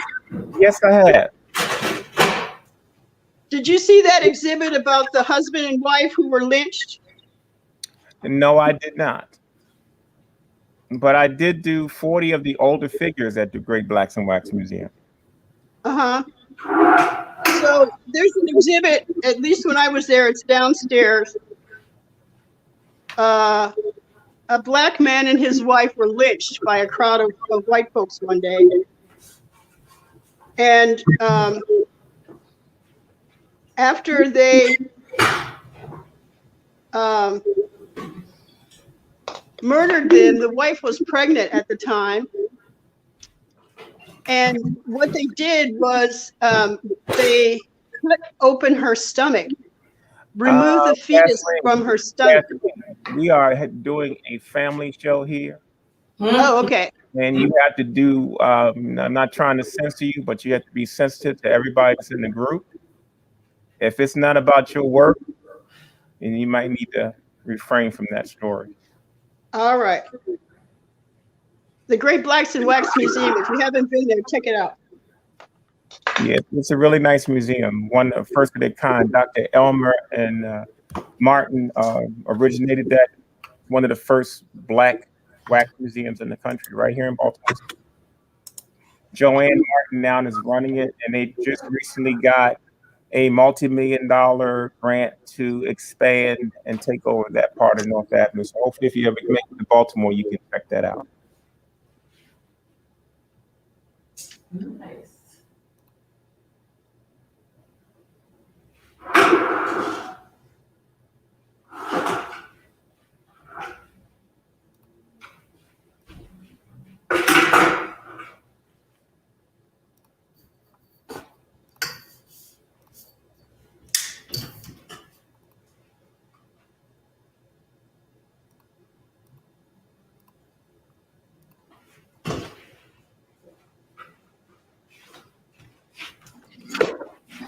Well, well, well. We are at day 30, y'all. Day 30, day 30, day 30. One more day to go. I think that everybody right now is just partially relieved that it's over. Everybody's now trying to finalize works. And this is where the grind really starts. Everybody's got to try to get their all the images forwarded. They have an artist inventory list they were supposed to keep up with that they have to submit. And now we're trying to quantify what you actually created for the quarantine so we can update all of the artist portfolio. There's so many things that go on behind scenes to make this thing look seamless online. Even though we are all amateurs, none of us are professionals in this room. I'm not a videographer, I'm not a producer, but then all of a sudden you become that. And so it's a lot of organizational stuff that takes place to be able to keep things in order, because the next step for us now is with 300 and plus pieces is to start to come up with a list of what's going to be submitted to the gallery. I mean, if you think about it, the amount of art that was created, only a fraction of that work is going to end up at the exhibition. And that's the great thing about the quarantine, is that each artist is building an investment for himself. The works that they created during this inventory, during this quarantine, will keep them moving for the rest of the year. You have now begun a momentum that is up to you how you manage it. I'm driven to do what I need to do. I started off with a goal of 70 pieces. And, I struggled for a minute because I was been doing all this other administrative stuff. But guess what? I'm still closing in on 70 pieces. Once you set a goal, it's up to you to attain those goals the best way that you can. And so with that being said, all the artists now are trying to finalize. And I've seen some exciting stuff. I mean, I'm hoping to acquire a few pieces. The collaborations, normally we trade them off and we divide those as we do them. There's a real fellowship that happens with the collaborations, because that's the wonderful part of working with each other. Although we had the big problem and circumstance of connectivity with this quarantine, I think that there have been certain relationships that have been enriched by it. And I think overall, everybody still got something from it. If you didn't get something from this, it's because you didn't want anything from it. Some people had a problem coming out of the box. Some people did not. Some people had loved exploring other things, other mediums. Some people want to stay within what they want to do. There is no right and wrong way, okay? But the creative quarantine is designed for artists that want to work. So at the end of the day, you are somewhat judged by what you create. Whether your process is long or short, that's what's at play. And I had one person who completely defied the odds, and that was Karen Clark. Being a ceramicist, she now has made it, taking a chance on Karen Clark made me see the possibilities of what other mediums could create in a situation like this. You're talking about 30 days. It's not a lot of time to create anything, really. I mean, if you think about most artists, they have a week, 2 months, 3 months to create one piece. So here you are, you're just cramming all this into 1 month, trying to create little new things. And so I really like the fact that we were able to press the boundaries. We added a jeweler this year, which was really nice. And her process is very, very painstaking and long. And the specialty area she deals with is something that's even more time consuming. So trying to come and survive in this kind of arena is a big challenge for somebody that's coming from a discipline that requires more time. Originally, this was really done with artists that were visual painters, or then we went sculpting, and some of us started creating sculpture in quarantine. So yes, it completely broadens it. From now on, now we're looking at what people are able to create in a certain amount of time. Because Karen Clark really did defy the odds of being able to do her process in this and be able to keep up with the artists that have a much quicker process. And so it's not a matter of quick and quantity, but at the same time, it's about harnessing your creative abilities and being able to experiment and do some things that get you out of your box. You are now perfectly tuned in 30 days to start a new body of work in February. And have a whole different feel of what you do. You didn't lose any of yourself. You gain other things that's going to make your work look even better. And so this whole adage of technology was a big piece for the quarantine. And I'm hoping that all artists and everybody that's watching really gain the benefit of being able to use any aspect of technology with what this thing is doing, because it just offers you so many different opportunities and creative possibilities by using what's available. And so I would pursue, take a couple classes. I take classes all the time. I took a stained glass class. I took a casting class, and these are small 2-day workshops. I took a computer class. That's how I learned how to do computer graphics. Many of the things I learned just by jumping in. I learned how to edit by just jumping in. I learned how to do the work on the computer by really just jumping in. But you can always harness each one of those things and find something that you like or something that you don't know. My next thing to learn is welding. I've always wanted to learn how to weld, so that's something that's on my list of things to try to figure out this year. I took a jewelry class last year, but it got completely disrupted by the whole COVID situation. So I'm hoping to work my way back into my jewelry classes again, because that gives me another creative outlet that does help me with my other work. It gets me out of the rut of what I normally do. And so I'm hoping that this year I'll be able to be way more productive than I have been based on this quarantine, because my responsibilities to hold this project together really showed me that I could be working a little bit more efficiently and smarter, not harder, if you know what I mean. So this is day 31. I can't wait to see the pieces that artists turn in. I'm not sure if everybody's kind of exhausted themselves and has sent them what they can send, or whether it's going to be this big barrage of new pieces that come in, because it can go both ways. And I know some artists are still driven, like tomorrow is the 31st. Tomorrow really is the last day. I'm going to be painting straight through the 31st. Some folks are hanging up their brushes like tonight after this is over with. Some people have stopped submitting content this week because they've been so busy working on their portfolio. And sometimes this whole broadcasting piece really was a double-edged sword. It created a lot of friction. I think it pushed a lot of people too hard from their comfort zone. I think that it was a challenge for some because either your technology was working or it wasn't working. And all those things kind of distract from you just creating. When we were just creating and not broadcasting, we didn't have anything to contend with except for painting. There was no other thing to do other than that steady thing of documenting your work. And so, man, this is so much running through my mind on the 30th day, which I think it should. But we're hoping that everybody will keep on rolling through tomorrow night. Tomorrow we're going to have a couple of different things that we do different, and we're going to try to close this up and acknowledge some things and talk about some other things and get prepared for the exhibition. There's some other things we're going to be doing with this project that we're going to keep you up to date on, because the exhibition is next. So we're going to do a special exhibition show where people can come in, they can see the exhibition, give us the opinion of the exhibition, and we'll invite you along with us as we go through this whole process. And so I'm getting ready to get back in the studio. Got a couple collaborations I want to work on.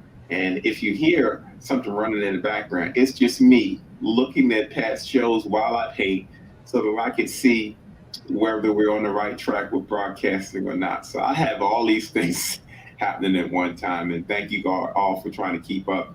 I know it's been confusing, but it's all part of the creative process. And sometimes it is, it's just coming from every direction. Get on to the raw. So to see what happens. If we get another transfer, you might. That's a lot of color on it. So how long did you leave those actually? Did you just rub So this way I timed it. And the one that I peeled off first, this one, it was on for 3 hours. Okay. And this one that I just peeled off was screaming. I started it at 3:30 this afternoon. Okay. And so I just peeled it off now.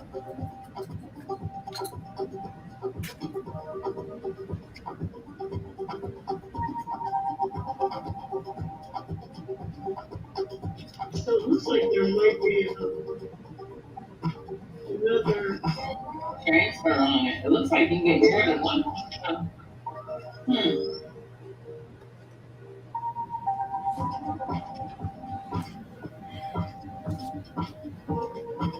So this is our online, right? Yep. All night I've been mapping out what I'm going to do.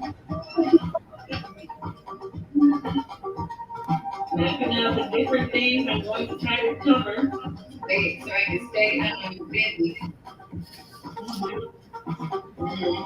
You got things that you're going to do? Yeah. Oh, that's nice. Oh, that works out nice, didn't it?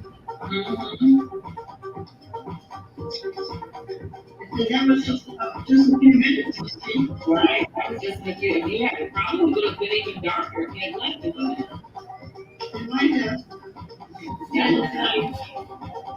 But now you know you can use more than one.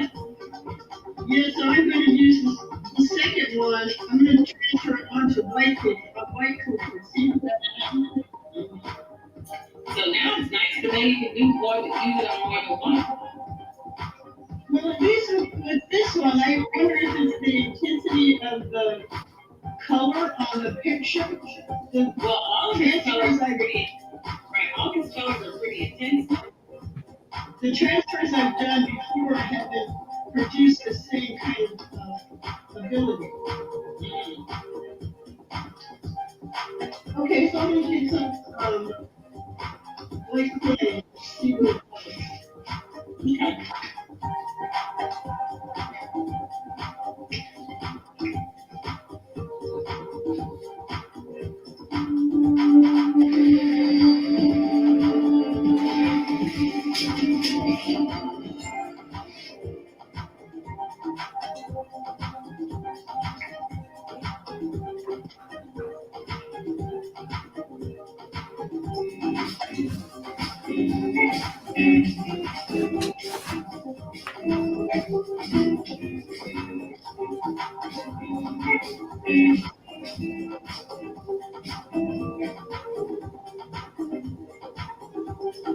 We have a question. It says, beautiful Kathleen, what did you put on the clay to make it adhere? Just transfer the copy on top and rub it on.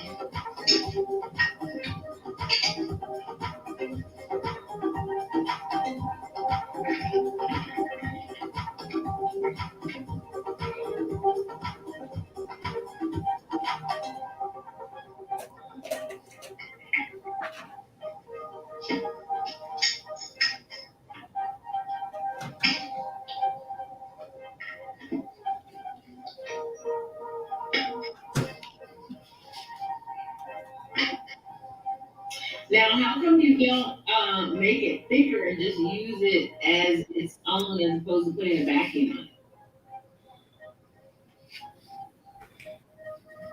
I'm going to have to put a backing on it at some point to finish the back. No, I'm saying, how come you just don't make the white thicker as opposed to having to put a backing on it? Because I'm going to have to put a backing on it anyway. Really? Well, that's what I'm asking you. Why do you have to put a backing on it? To make a finished piece. Oh, right, because you wrap around it. You do a wrap around. The edges, you let it wrap around the edges, correct?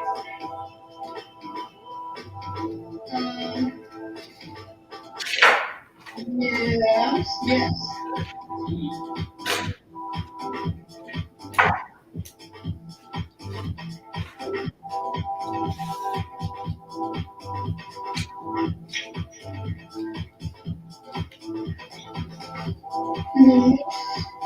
Jewelry has a backing, doesn't it? Are you talking about the clip? No, I'm talking about any kind of jewelry has any kind of pendant piece or pin or book Has a backing on it. in the back. Mhm.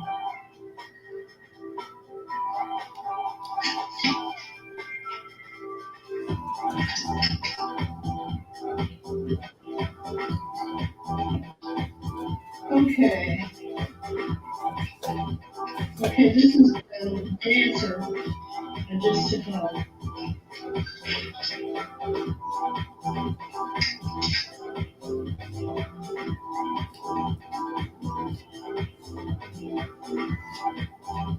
You see?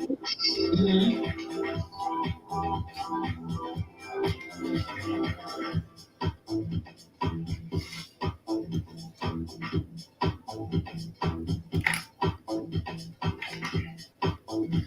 And I made this small. I wanted to do the small ones first to see how they transfer before I do the bigger pieces. Since the smaller pieces use less clay. Right.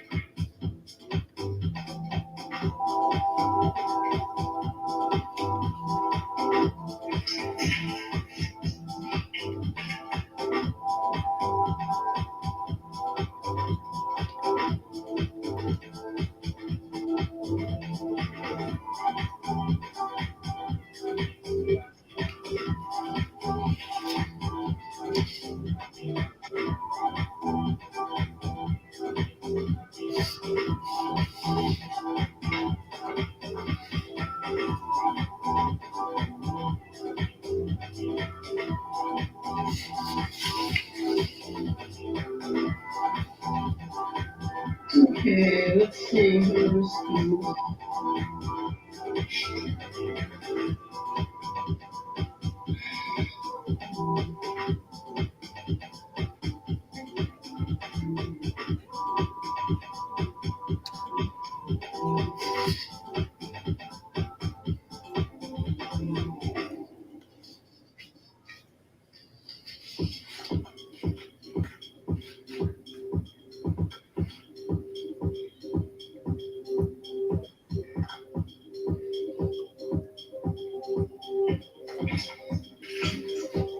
Oh, you didn't leave it. You didn't let it sit on. You just took it right off. Very nice.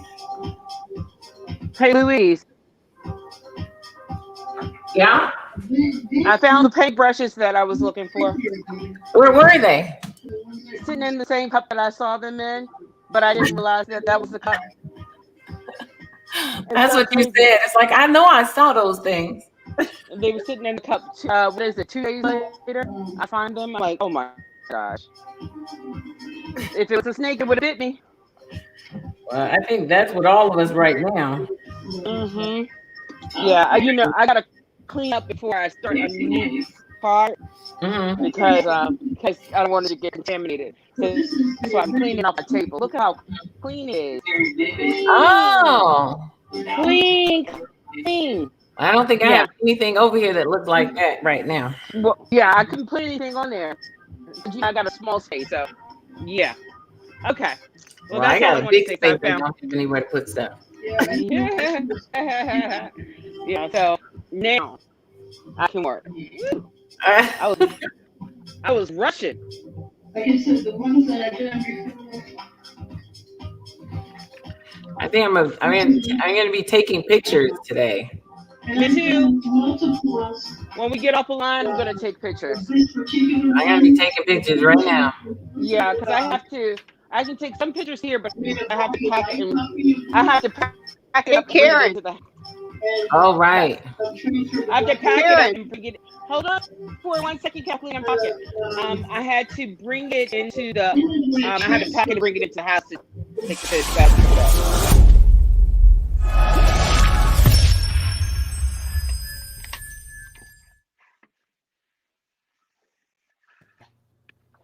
Oh, okay. Kathleen?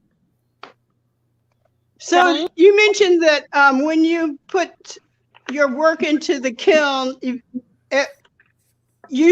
frequently, a portion of it doesn't survive. It shatters. Right. Sometimes. Not shatters. No. Not frequently. And not frequently, no. But okay, so when it does, what do you do with the shards or the broken pieces? I create something else and add it onto the Yeah, body, okay. but I do, or the biggest thing for me is whatever is inspiring me at a time, or I put it to the side until I am inspired, or I research. Research is key for everything, and so I research. So I have some cigar boxes that I need to put together, and I'm still trying to figure out how I'm going to piece those together with doing mosaics, dealing with the pieces that I do have that are broken up. But it'll come to you. Uh-huh. It will come. It will come to you. Yeah. Mm-hmm.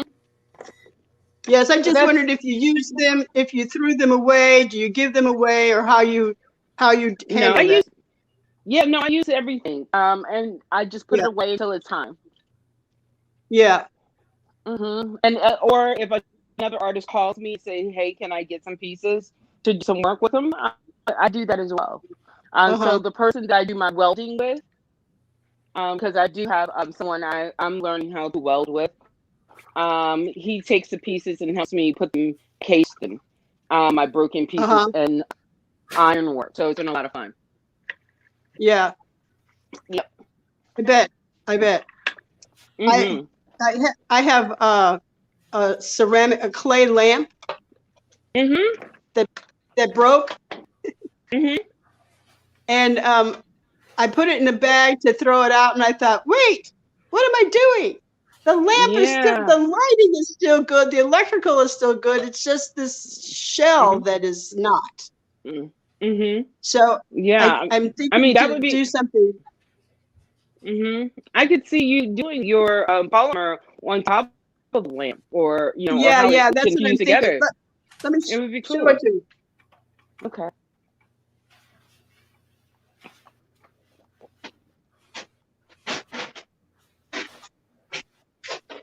Hey, Michelle. Studio space. It looks nice.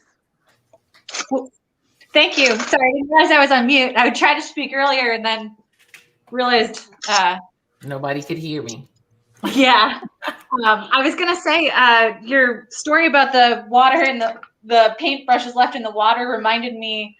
Last night I actually had a mishap where I finished that lovely picture with Deborah, and I must have put it in water. Like there must have been water on my desk or something. I have no idea how. It must have gotten wet. I put it aside to dry the paint, and then when I went to go take a photograph this morning, I found it.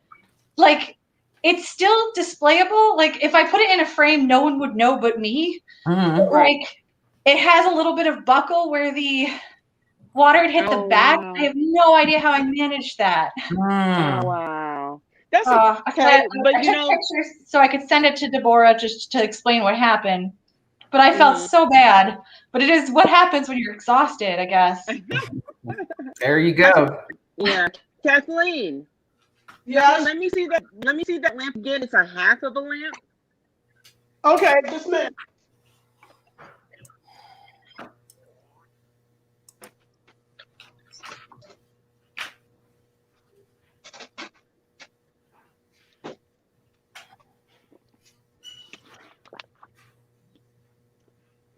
Oh. So here's how it was. And then it broke. So the pieces electrical work is great. What? I mean, you technically try to glue it back together. There's no, like that is just refurbishing it into something else. It would take me some time to think about that, but the piece that you have, it's great for something. That's like what on I'm the back thinking. end side of it. You could The backhand side of it. In, what you call it? So say that again. She probably could cover it in polymer. That might be, make a sculpture of a right, lamp. because I think it could be a great sculpture. Period. Mm-hmm. Like some of those pieces, I would use as molds or something. But as far as the piece itself, I wouldn't even try to put that together. But I would use it for something else. Yeah. There's still a bunch of big pieces left. Yeah. Yeah. It's cool, you know? Yeah. Yeah. Be careful. Don't hurt yourself. Yeah. Cool. Cool, cool. Mm. Yes, and the wiring is still there for the lamp. Yeah. Mhm. Yeah. That's still a great piece. I would use it for sure. I make lamps all the time. I would use that. I have some commission lamps that I got to do now. Hmm.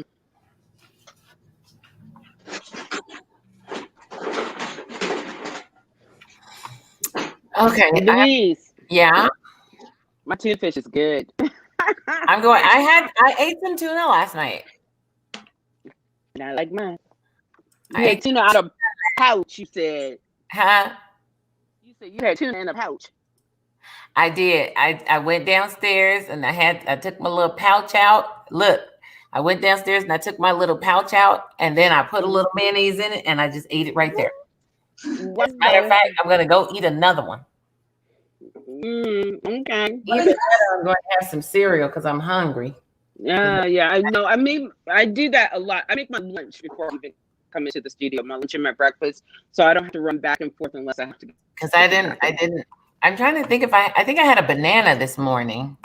I had an orange and it was so good. Woo! It was so good. I had a banana and I ate a couple of veggie straws. My calendar's coming down. I'm so happy. Hopefully, I can get this on photograph. Come on, Kuva.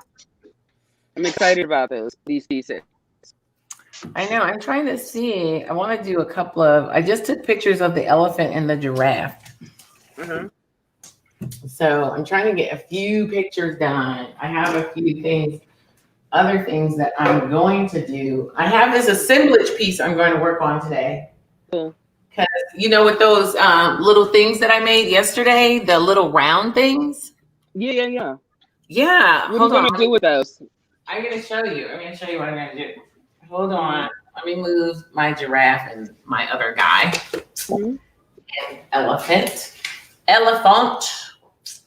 make sure I put my elephant down right because he's still, it's not, it hasn't cured all the way. I like to take them out before they cure all the way because then I can cut parts off that I don't want easily. So I'm going to show you. So what I'm going to do with this is I'm going to, as a matter of fact, I'm going to lay it right here and prep it because I'm going to do some resin on it. Put it on the big screen. I'm going to put it on the big screen. Let me lay it out on here and then I'm going to put it on the big screen for you. Okay, cool. So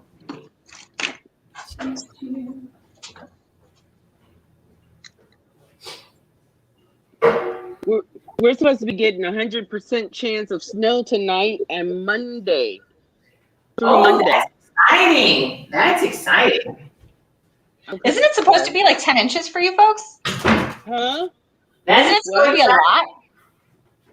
We're supposed to get a lot up here, I think. Girl, if you talk to me about snow, I think it's exciting. I am so not excited. I'm like, ooh, you getting snow? Well, it's actually kind of cool to be in the studio and hear that it's so silent outside and everybody. I know, that's why I love snow. It creates such a tranquil. It's so tranquil. I do like that. But I don't want to have to dig out or shove or clean car. No, thank you. Yeah. See, I'm the wrong one because I'm like, oh, it's gonna snow. Yeah. So I grew up in Minnesota. Right. I grew up in Minnesota, and I recall in the winters. Minnesota got some crazy snow. Well, my dad used to wake up in the middle of the night and take one of those disposable portable barbecue packets and heat it up and shove it underneath the car. I mean, wait till till the flames cool down into coals and put that under the car at night to keep the engine from freezing.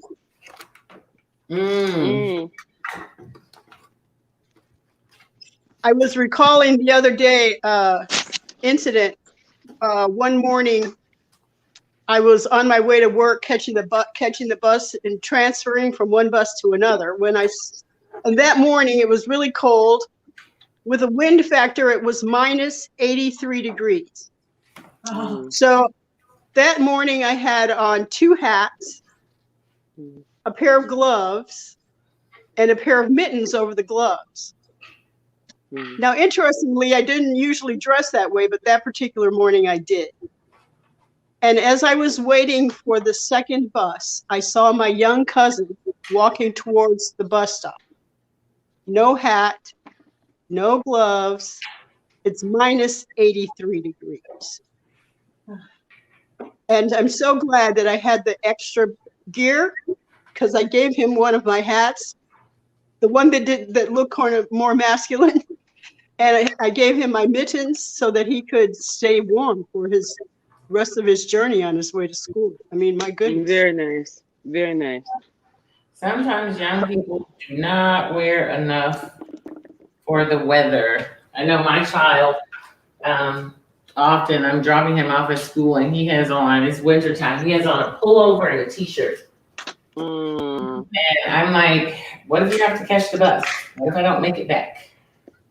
And one day, every now and then that happens where he has to take the bus, but they just kind of grit and bear. So you see them, Karen? These are the little things I made yesterday.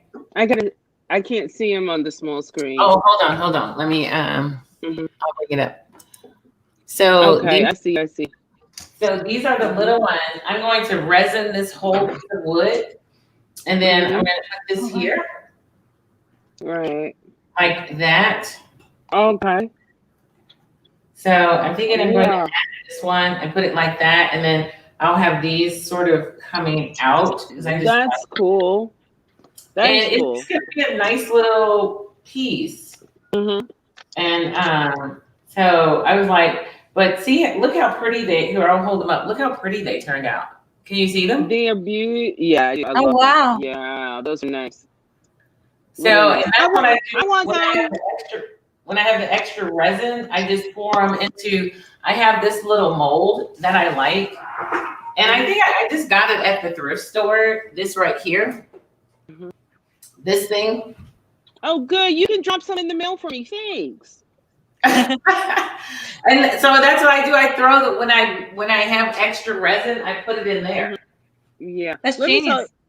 Let me tell you something. You know, I was complaining that it was cold. Man, it's hot as blazes up in here right now. My forehead is. Aaron, you got all the degrees of everything. It's like you got cold, you got hot. It is so hot in here, like blue. You go from one. But no, Karen, if you want me to make you some of those, if you want me to send you some, as I do resin, like I said, I always pour those. If you have extra, then just drop some in mail. But this with the piece that you have with the face and how it's cascaded down, that's going to be really, really cool. Where's the fiber that was the bow that you were going to use right behind? This is a different one, so I'm going to do a different fiber. This is the one you were talking about here. I put some resin on that one last night. I put some resin on the boat, and then I'm going to put some more. That's this one. I'm going to put some more resin on it. But the other thing, I'm trying to figure out how I want to hang it, because I don't really want to put holes in it at all. Right. So I'm trying to figure out. So do you have a pedestal? How to hang it? Is it a hanging piece, or will it be a pedestal? You know, which one is? Would it be a what? Pedestal? You know? Yeah, see that? I don't know. What do you think? See, because look. I like it both ways. Black. I'm gonna paint the inside black. But I wasn't sure if I wanted to, because I'll show you this. I had this little thing. Let me show you. And so I did sit it on this for a minute just to see what it would look like. So I set it on this. I think I like it like that. On one of these, something I like like it on that. a pedal. Yeah, I like it like that. Okay, I do. okay. Then I'll do it that I way. do. If it, because if I, how I see it, because the piece is beautiful. I didn't see it just as one. I actually saw it like three. Okay. Yeah, but now that I know that it's one, I like it on the pedestal. Oh, okay. Okay. And I'll clean this up and prep it, and I'll use this. Yeah, I like the pedestal. Where did you? You know what? Question: does anybody know where you can get those order those pedestals from online, or what's the proper You name for them? Amazon, you can get them off Amazon. You know where I bought. You know where I got this one from. Arch. Because I was going to use it as an armature. I was going to cover it in clay and use it as an armature. Okay. Because you can see, look. Oh, nice. You can make it as tall as you want it. So I was like, I can use this as that's an cool. armature. Because Where did you get that from? That looks like a doll stand. Yeah, they just put dolls on it. Oh. They put the porcelain dolls in here. Oh. And have the porcelain dolls stand up. Oh. Mm-hmm. Wow. So I'm going to use it and put this on there. I'm gonna order some of those for my niece because she has tons of Barbies, so I'm sure she would appreciate those. Mm-hmm. So I'm gonna paint this black, and then I'll put this on there. Yeah. What is the material where the face is right now? Is that all resin below the head? The face? Not the face, but the other part. Oh, this right here? Which one, Karen? Yes, that. Where your fingers point. Yeah, these are resin. These are resin. No. I just throw the metal leaf in it.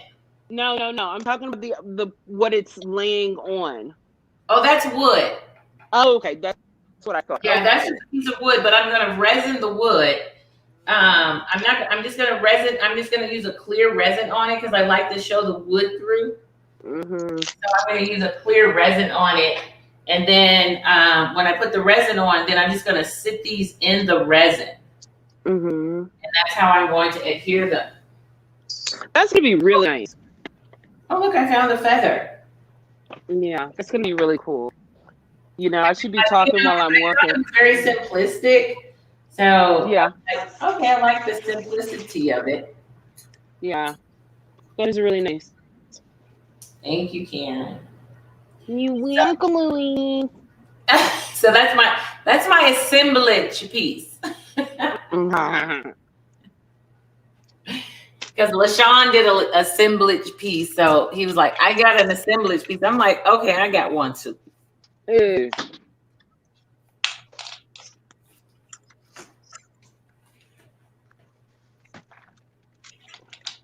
Because now, since I finished all my paintings, now I'm just having some fun with stuff, just different stuff. That's cool. That I have around. Mm-hmm. I wish I had some of that. I mean, because it is nice. I'm gonna send you some. Yeah, because I would use that for like earrings and everything. Because I thought about. I was like, oh, these would be cute earrings. Yeah, I would use those for earrings. I mean, like, yeah, definitely. Or on the very back where I place things. Or look, like a little ring. Look at that. Yeah, that's cool. Ooh, oh yeah. What is that? What is that? Resin. It's resin with metal leaf in it. Uh-huh. So I think it'd be a cute ring. It is very cute ring. So I might do some of the ring. I might do a few rings. Why not? But no, because I'm gonna pour some more resin, Karen. So I'm gonna make up some more of these. Yeah, I just make them as I do. Huh? I said, yeah, if you do, please send me some. I love that. I love it. Yeah, I'll send you some. Because I just make, it's like if you have leftover resin, instead of just pouring it out. Yeah. Pour it into something. Oh, let me show you guys this little thing.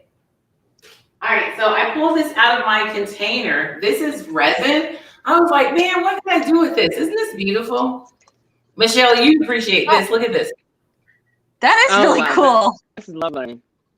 This was out of was out of the bucket. This was the resin out of the bucket. Is it sharp? No, it's not. That's really cool. I know. I'm like, man, how can I feel like you could put a sculpture in the middle, splashing water out. Right. That's what it looks like, doesn't it? It's Yeah. cool. I like that. Yeah. So I have a question for you guys. Uh-huh. So each of you has used polymer clay. Uh-huh. Yes. Do you still work with it? I still have a bag of it sitting right here. Yeah. How do you apply? Say that again. I've taken a break from Michelle? it, but I still have a bunch. Yeah, same here. What have you made with it? I used to do conventions. I'm embarrassed to say how much I charged, but I did these little sculptures that I sell at science fiction, furry, and anime conventions. Mm-hmm.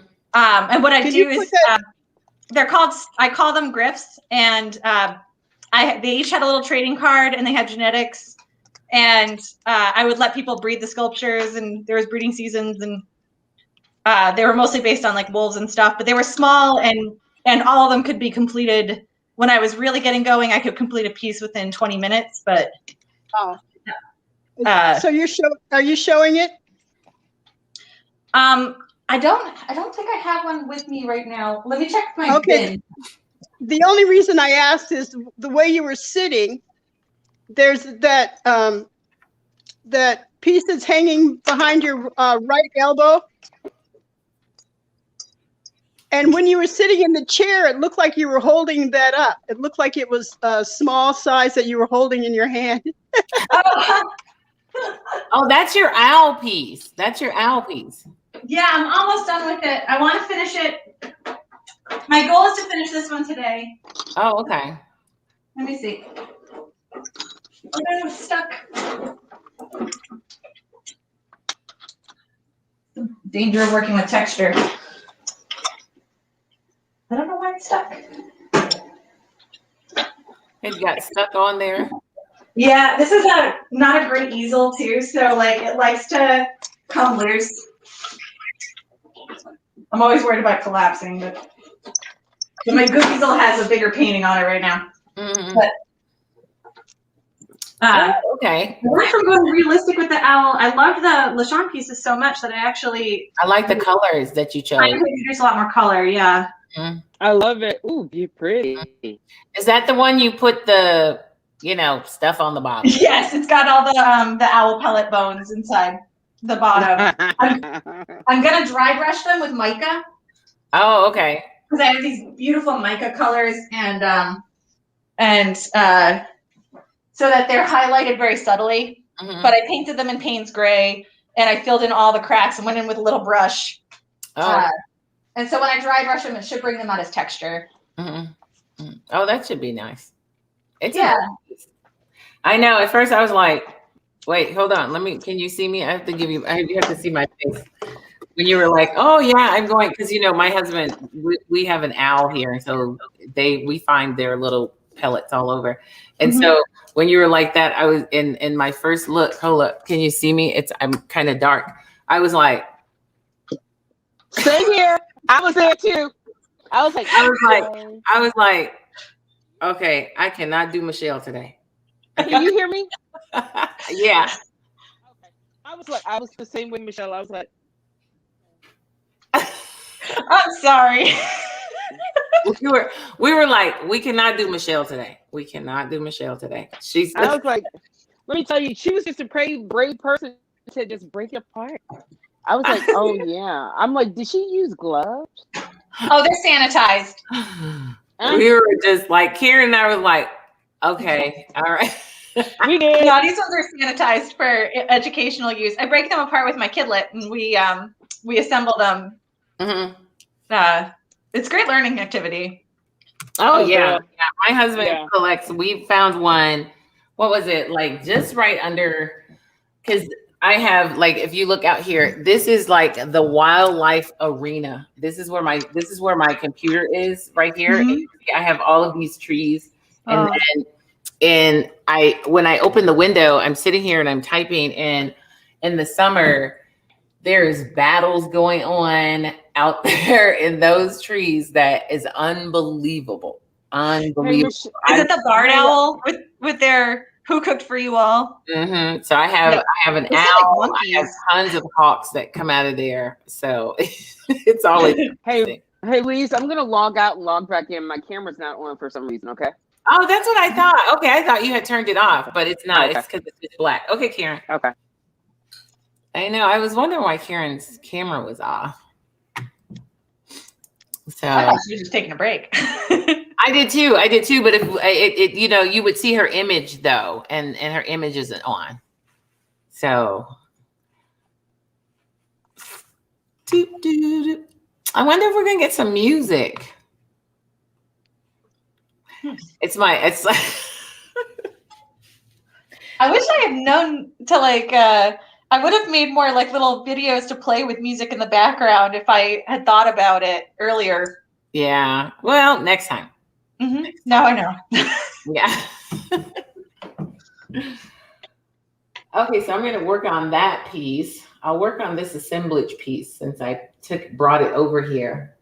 I have a few things that I want to finish up, and then that's it. And then I was trying to take some pictures. I was waiting for my layers to dry. I'll get some pictures. Let me move this out of the way. I got stuff, all my paint brushes are all over. I have so much stuff all over my floor. It's crazy. I should share, there's a video that's going around that's really hilarious of what living with an art, and it's what people imagine living with an artist is, and it's all these Pinterest pictures of art studios, and then what it really is, and it's like stuff all over the floor, and right. what our studios really look like. What you imagine, well, it should be like what we would like our studios to look like.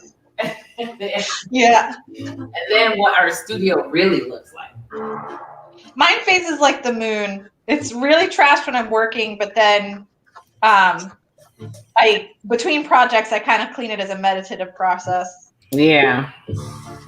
That's what Pancho and I were supposed to be doing with our studios, but we never got a chance to clean them up. So we worked in them anyway. Well, it's almost like you've been busy. Right. Karen, turn your camera the other way. I am. I have to turn it. If I don't do that, then okay. So now I can turn it. I want you like this. Yeah. Bend down like that. I'm right. Okay, I'm back now. All right, so now I'm trying to get set up. Papa's looking at us. Look.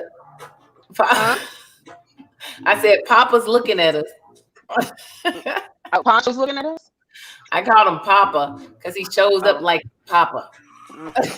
Yeah, you already know what I'm doing. He's giving us side eye. It's paperwork time. Paperwork crunch time. Try to get it done in the middle of stuff. I know.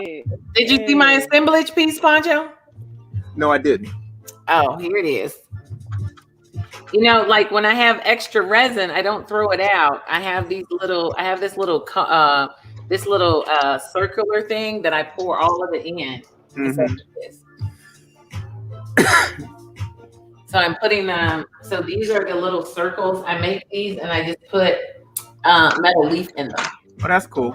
Very cool. And so I'm gonna resin this board. I'm gonna resin this, and then I put one of my faces on it, one of my mask faces, Mm-hmm. and then line it up like that. Very cool. So I was going with I wanted to do like a simplistic piece that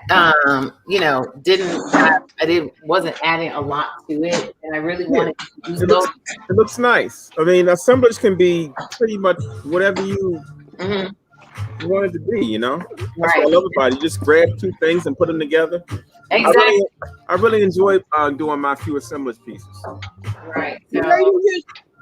What are you using to support For a it? while. That's why I wanted to use them because I keep making them, and I'm like, well, I want to use them for something. What was your question, Kathleen? Louise, what are you using to support the assemblage piece? Oh, once I resin this piece of wood, I'm going to just inlay them into the resin.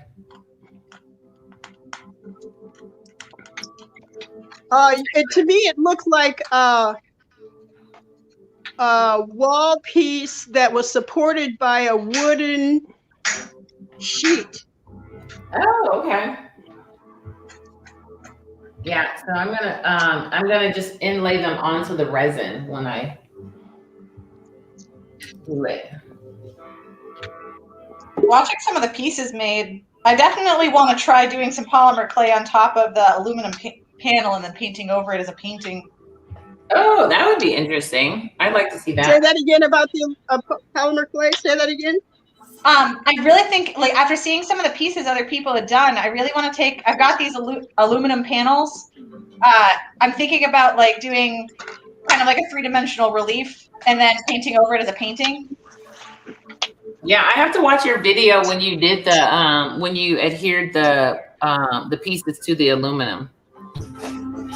Oh yeah. I have to go back and watch that because I didn't see it. The aluminum also works great just for painting on. When you paint on it with the acrylic, you can just like paint right on it. Oh, okay. Well, how do you keep it from scratching off though? When you seal it. Okay, what do you seal it with? I was just gonna seal it with thick gel. Okay. Originally, I was gonna seal it with resin, but and I'll probably do that for some of the pieces that I don't submit to the show. Like the possum one, I want to experiment with the resin, but I'm just getting up my your nerve. I know. I heard you when you were like, I don't know. I don't want to. I got the resin though. There's folks in the fantasy art community that do these beautiful limited edition prints, where what they do is they take a print and then they do like layers of resin and they put like mica and other things in the layers to build up the print, and then they do like a limited run of like 10 of each design. Oh, nice. And then they sell them for, very high. And I was like, I'd really like to try that. I'm gonna log out. What you say, Karen? For a little bit. I'm gonna log out for a little bit. I need to take some photos to upload, so I'll call you guys later. Okay, come back in later. Okay, bye. LaShawn's in the house. What are you making, LaShawn? I am working on some little relief pieces right now. What clay is that? What clay is that? Polymer clay. Okay, that's a polymer clay. Yeah. Hey, LaShawn. Oh, show me. I got something for you, LaShawn. I'm looking, bro. Oh, snippity snap, snap. Oh, I love that. Yeah. So you finished it? That's real pretty. Nice, man. I like what you're doing with these cheeks and stuff for the highlights. This is called For Me, ? Good title. LaShawn, what kind of polymer clay are you working with? The cheapest one that you could buy. Ah. Oh. So be one? No, it's two. It's two.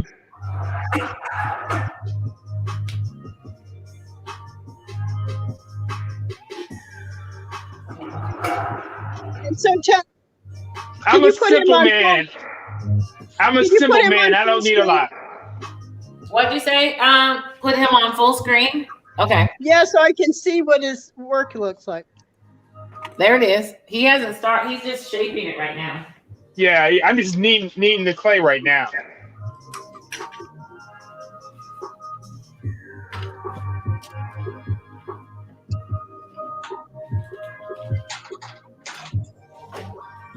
I'm going to take a picture of this. And so are you going to paint that, LaShawn? Are you going to paint it to get color in it?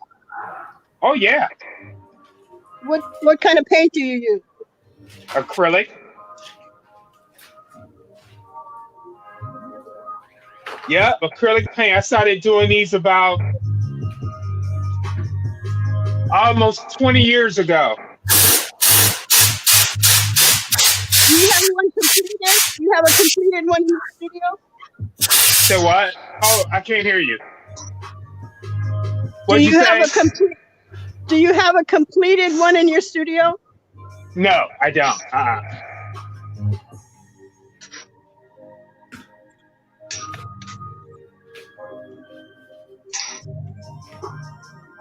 So my friend, you should look her up. Her name is Donna Greenberg. And she does these incredible sculpture pieces using polymer clay and Genesis oil-based paint. Okay.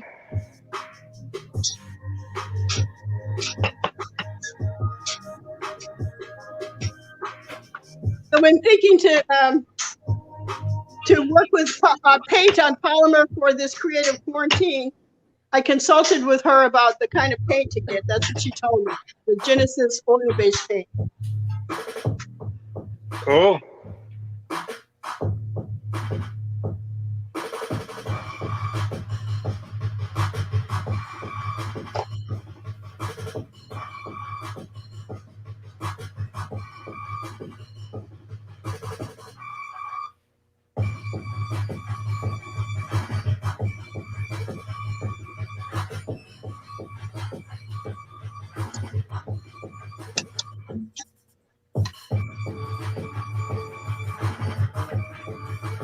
Did you see the hard box transfer I have of yours?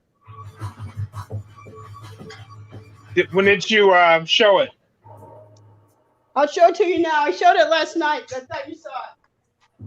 Oh, I saw it last night. Yeah, I saw it last night.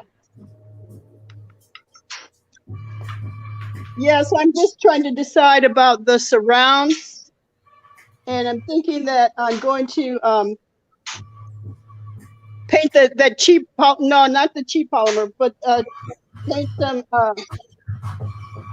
polymer, use white polymer and paint onto it. Okay. That'll work.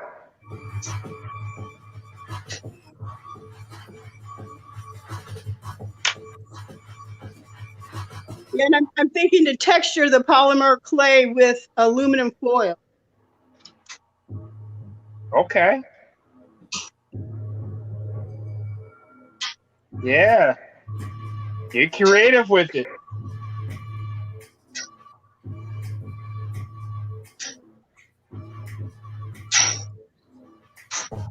Did you see the pendants from your two women drawings? From who? Me. Here's one. See it?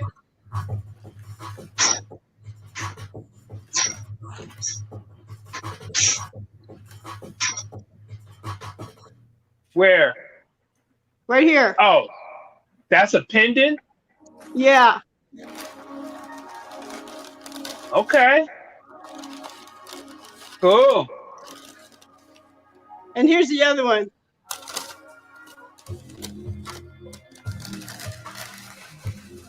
She did. That was that transfer she did. Yeah.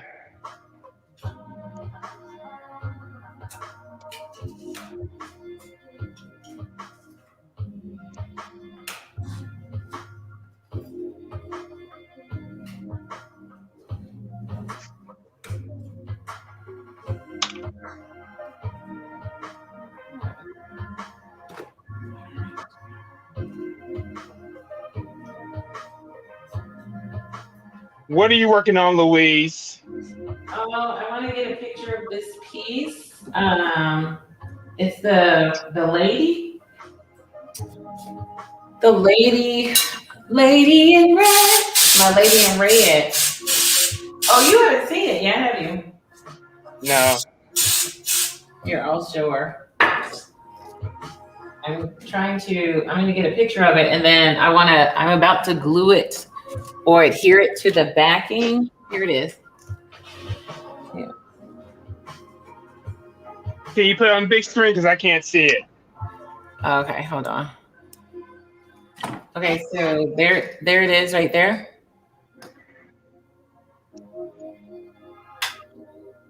Okay, I see the red dress. What's at the middle there? What is that in the middle? It's a metal. I did the metal leaf on it. Hold on. Oh, okay. A little closer. That way you can actually see the metal leaf. See? Oh yeah, nice. Oh, wow. Louise, nice. The red looks amazing with that. Yeah, I like how that turned out. Nice. So I'm going to adhere it to this black base, and I like having the black base. So Is that turquoise? Is that turquoise in the background? it's sort of like a turquoise, but I lighted it up because at first it was darker. It was a little darker, and I wanted to lighten it up, so I went back in and lighted it up. Yeah, that's a pretty piece there. So I like how it turned out. So And what is that made of? What is it made of, Louise? that's The resin. body- I did it the in body- resin. Mhm. I did a resin pour. That was a resin. Oh, So I have that one. I have that piece in bronze, but I tried it here in resin. So I did it in resin. It's a lot heavier in bronze. Yeah, I can imagine.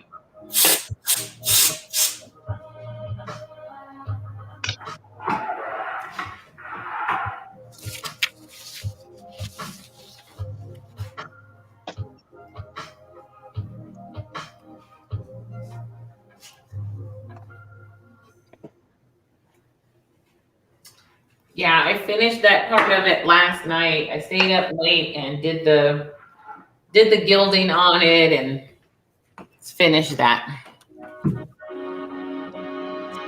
So Time well spent. I thought so. So I made a picture of it.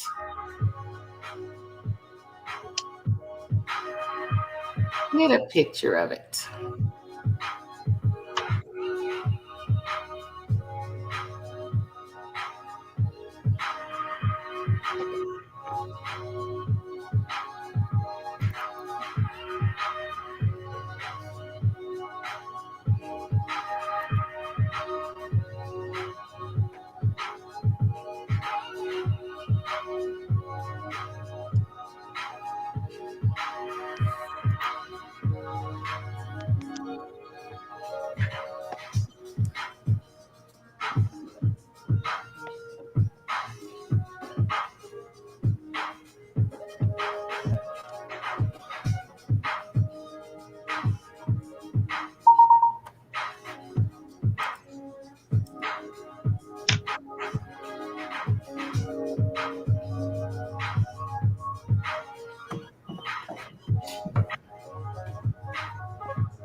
Hey, Louise, Yeah? this is for Kathleen to see. Okay. Hold on. Let me bring you up.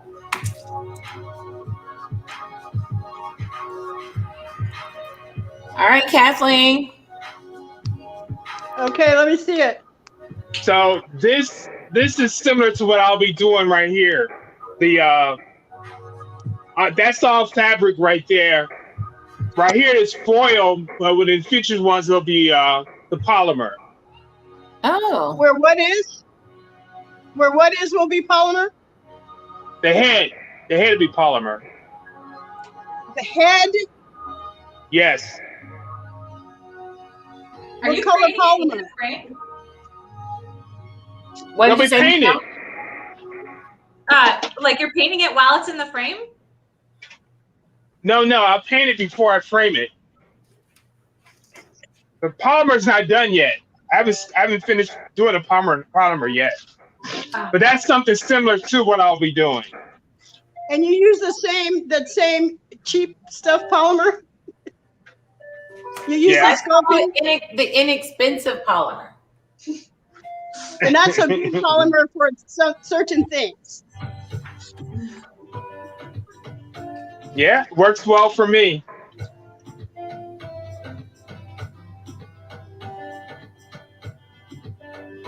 Well, I have some of that.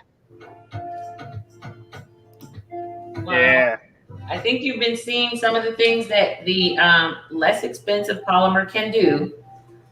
Yeah, well, it's like I said, it's good for some things. It's not good for functional pieces that you wear or would need to be in use. It's fine for something that's going to hang on a wall, Right. but not for something that's going to be used. Right. So then that's why we call it more of an inexpensive as opposed to cheap. The kids stuff. It's the kids stuff. No, we won't No, call it the kids it's stuff just either. the inexpensive stuff. It's That's just all an it is. inexpensive one. That's all. Yeah. Instead It's of just a calling it- different grade. It's a Right, different that's all. grade than what you're doing. That's all. That's the only difference. It's a different I just- grade. I'm really teasing because when I tell people that I work with polymer clay, Uh-huh. sometimes one of the first things they say is, "Oh, that's that stuff for kids." Oh yeah, I can see that. Yeah. That's because they don't know any better.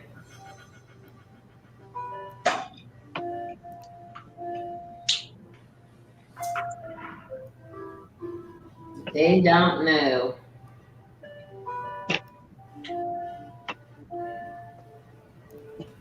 When I use it, the way that I've found keeps costs down is I buy the Super Sculpey, and then I buy Sculpey 3, which is actually not very good Sculpey, but has excellent color. Mhm. And because the Super Sculpey is translucent, kind of like has translucent properties, I'm able to like mix in a small amount of Sculpey 3 for the color and get a nice, bright, vibrant color. Oh, nice. But that cuts the cost down because you can buy Super Sculpey in bulk. Yeah, but like I said, you can't use Super Sculpey to make jewelry or heart boxes. No, but you can make it dolls with it. You can use dolls, yeah. Yeah, so everybody uses their Sculpey differently and for different things.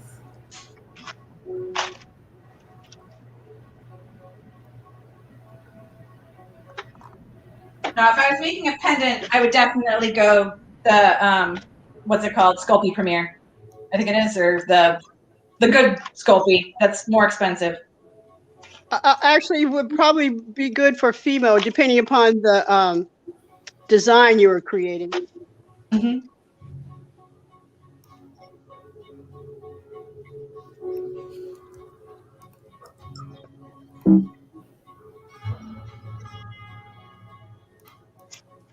Hmm.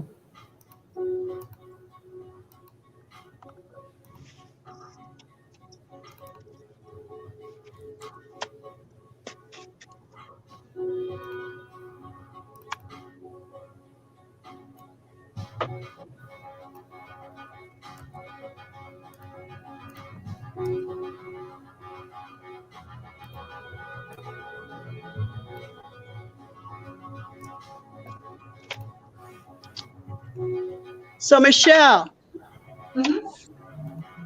you showed us a computer program you use to make drawings. Oh yeah. One day I want to get with you and have you show me how that works.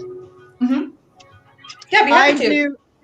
I adjudicate artwork for the American Scholastic Arts and Writing Awards program, Mm-hmm. the national program for middle school and high school students. So I judge for the state of Massachusetts. Oh, cool. And a number of artists, a number of kids use a program like that to create their artwork. Mm-hmm. And I just want to get a better sense of how that works, how that program works, and why it, how to judge it accurately. Mm-hmm. You mean Procreate, right? That's the one on the iPad. Yeah, that's the one that you had. But there's also others, aren't there? Yeah, there's a few. There's Photoshop. If you're working on the PC, there's Photoshop and others, which has a lot more. Like there's a lot more power behind a program like Photoshop or Corel Painter, but Procreate is good enough that you can do professional works on it, and I do illustrations on it. I think the key for digital is knowing when something is like produced by, like, what is capable of being produced by hand versus traced or copied and pasted in, depending on what the rules are. Yes, and so that's what I need better understanding of.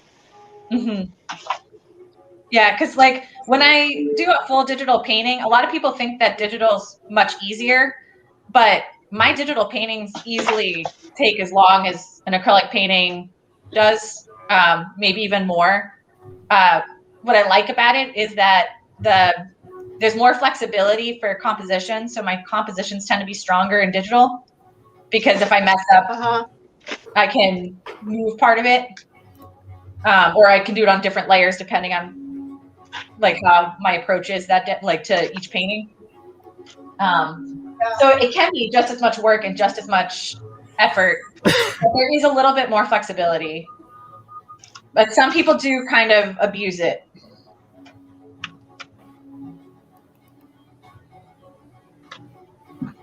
Yeah, so like I said, it would be helpful. I mean, we just had the judging already this year. Mm-hmm. Actually, it was during this creative quarantine. So I had to check out from the quarantine work to spend time doing the judging. Mm-hmm. But it would just be helpful to have a better sense of that program, because a number of students submitted work using that type of program. Mm-hmm. Yeah. The one downside to Procreate is, in order to, like, the program itself is very inexpensive, but if you really want to do anything with it, you do need an Apple Pencil or something equivalent, which is pricey, because I think the Apple Pencil is currently either $120 or $99. Mm-hmm. Yeah. Yeah. Yes, which is why I don't have mine yet. I was being cheap. Oh. But then there's actually no like good replacement for it. And then there's also like other expenses that people don't expect is, like, when you buy the pencil, it actually wears down the tips, and it costs $20 to replace, like, for replacement tips. Oh, okay. And then most people don't like the feel of it on the screen protector, so then you gotta get a matte screen protector. Oh, okay. But once you got all those, because I was going to get one for my son, because he likes to draw on the computer, and so I was going to get him one. So this is good to know.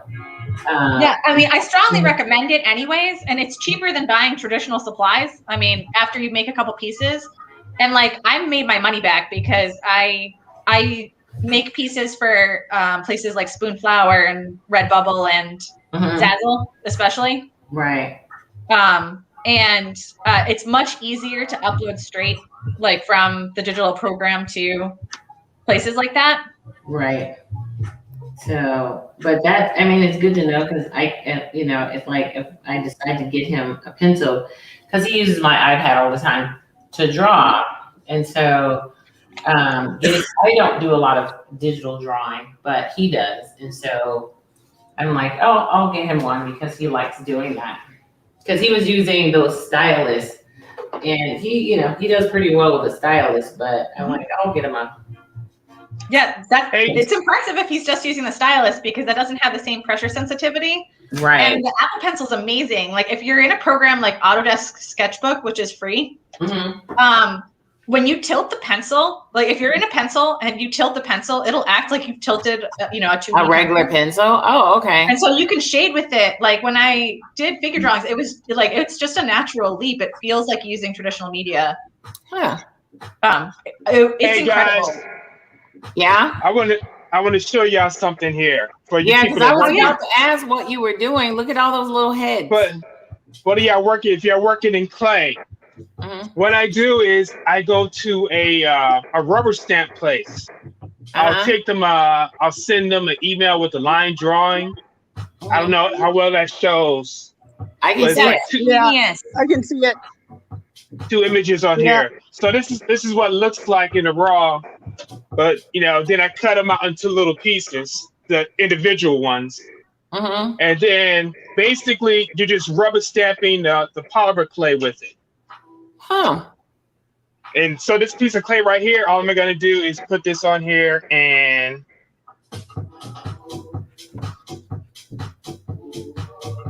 had a tool up here. There we go.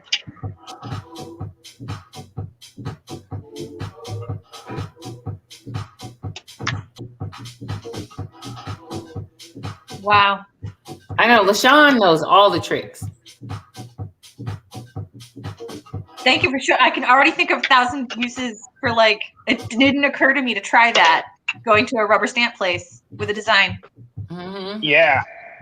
So here's what Kathleen. That's beautiful. So here's Kathleen, you could do this. Oh, okay.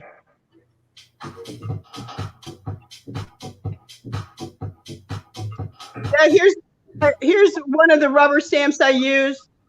And when I lay it on the clay, I roll it with the roller stamp with this acrylic roller.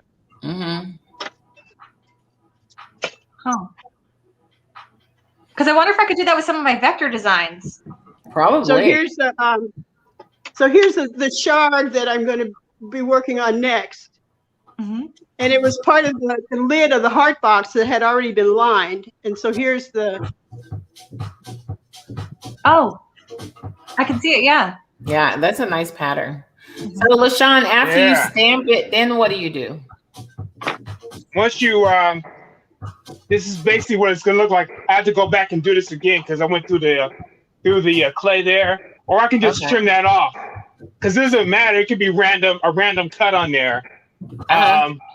But then you bake it, then paint it like I paint anything else. I'll paint it black and then paint all the colors in on it.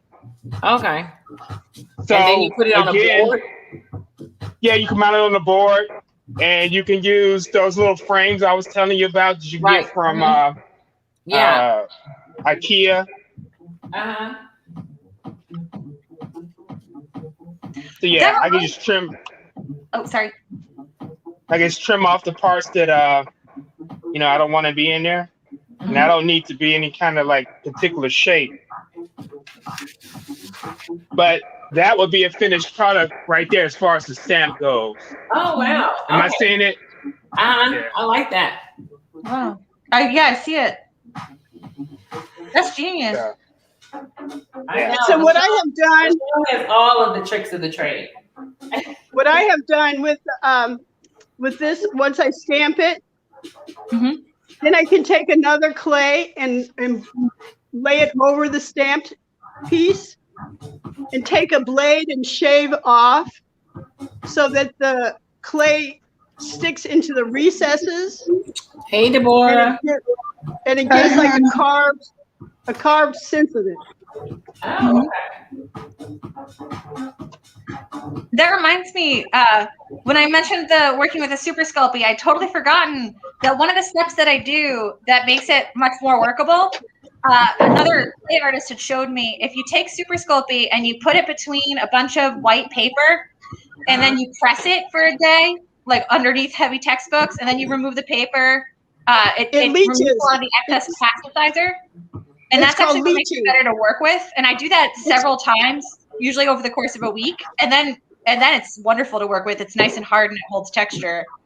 It's called leaching. Yeah, leaching, yeah. Leaching, yeah. That's cool. look at all this scopy stuff we're learning today.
That's what wants us to think.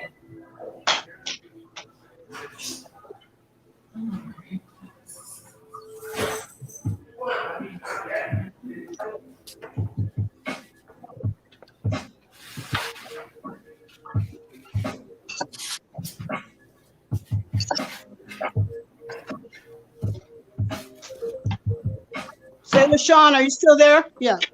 Yes. The The art piece that you were telling me about that you mailed. Uh-huh. I picked it up today at the post office. Uh-huh. Okay. And it looks like it's already signed by Deborah. No, it's signed on the back, I heard. Yeah. The signature has to be on the front of the piece. Oh, okay. Okay, I wanted to check with you first. I didn't. I was going to just send it right off from the post office, but when I saw that her signature was on the back, Did you double check? Did you sign it? Did you Not sign yet. it? Not Okay. yet. So I can sign it on the front. Yes. Sign it on the front.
Dragonborns don't have souls.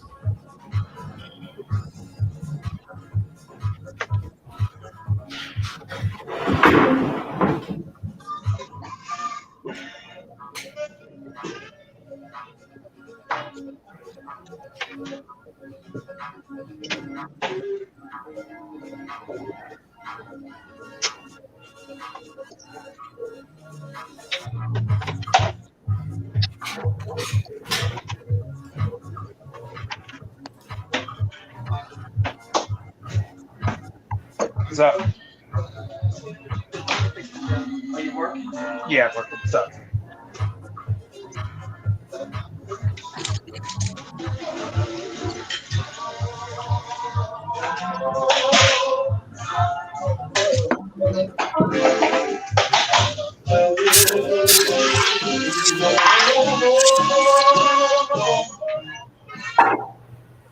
What was that? That was me. Sorry. I walked into another room without turning my mic off.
Hey,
Okay, Pancho and LaShawn, what am I going to adhere the resin to the wood with? Am I doing an epoxy? What am I doing?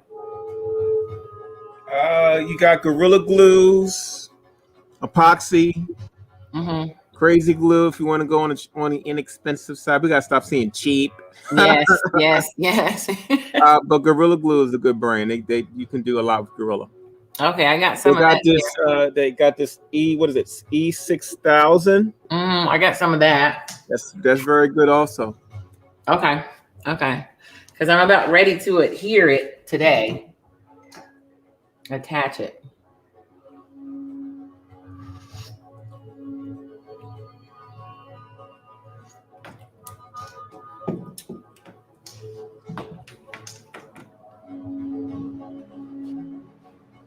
Well, I can't wait to see it. So you need to hurry. You need to hurry up, Louise. Stop messing around.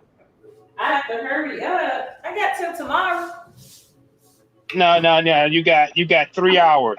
3 hours to get it done. 3 oh well. Well.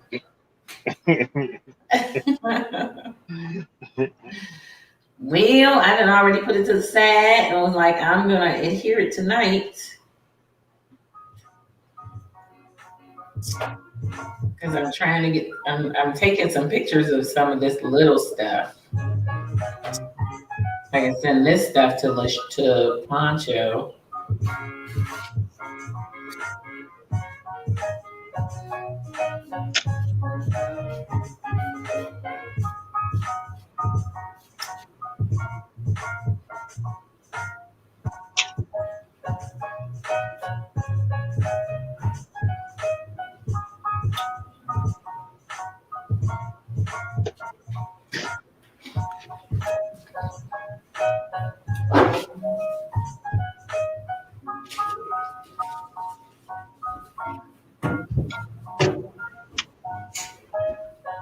So, LaShawn, have you stopped to figure out how many pieces you've done so far?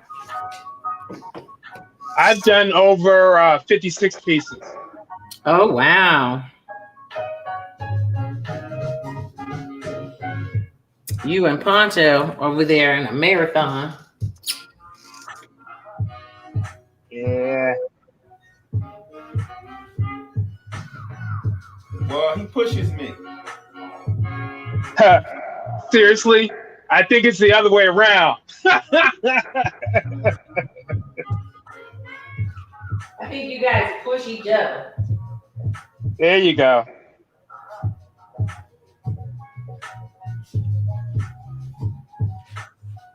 Well, put it this way. I knew who I was inviting. Mm-hmm. That's what I figured.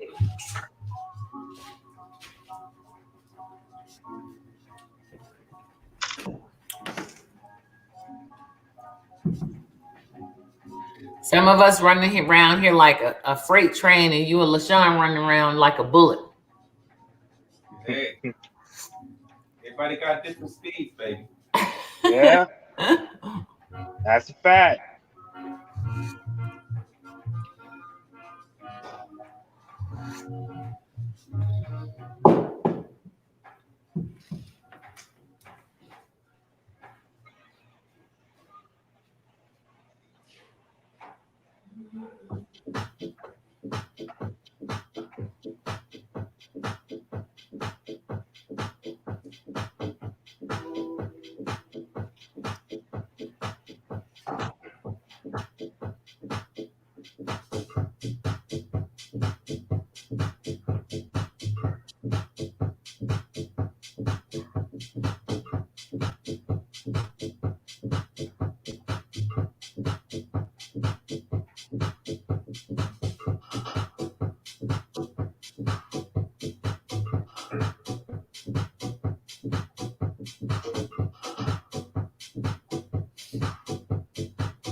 LaShawn, you never got your package from me either?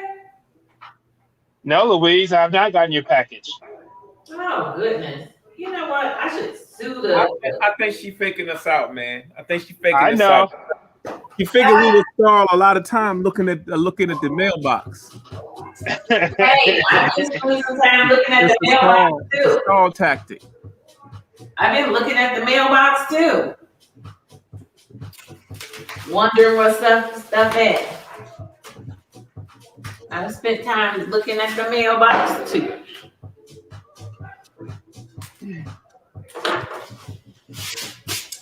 All right, I have 2 pieces of canvas I need to finish, and then that's it.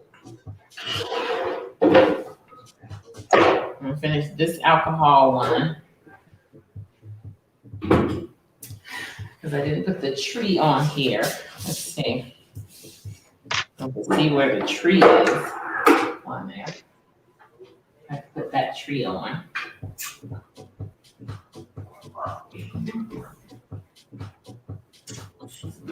That's good. Where's my black.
Hey, Ryan, that's looking good.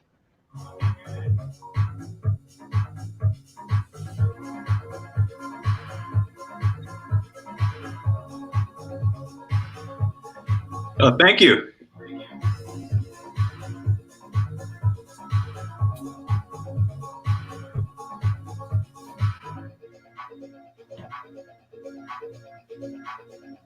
Deborah, was that the piece you were working on last night?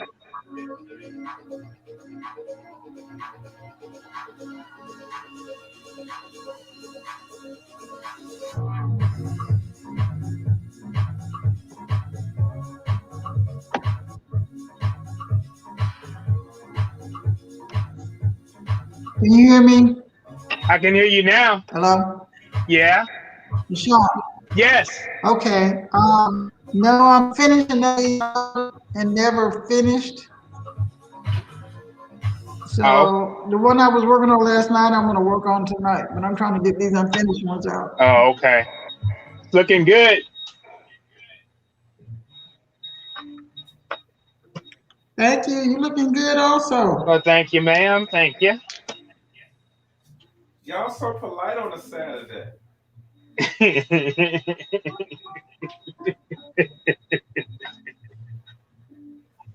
What do you say? I know they got all those compliments flying around.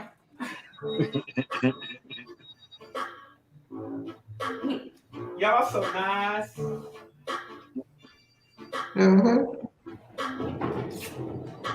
Being all pleasant and everything.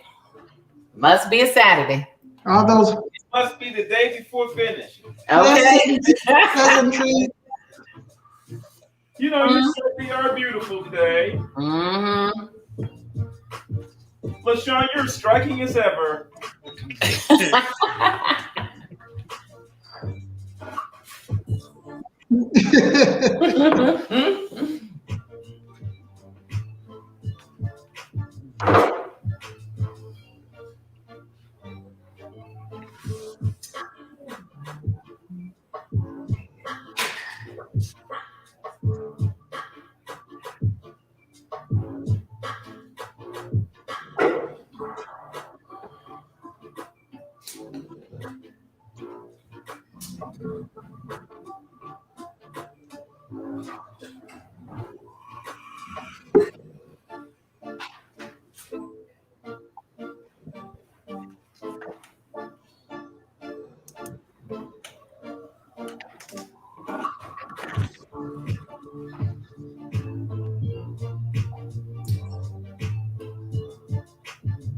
Honcho, is that someone in particular?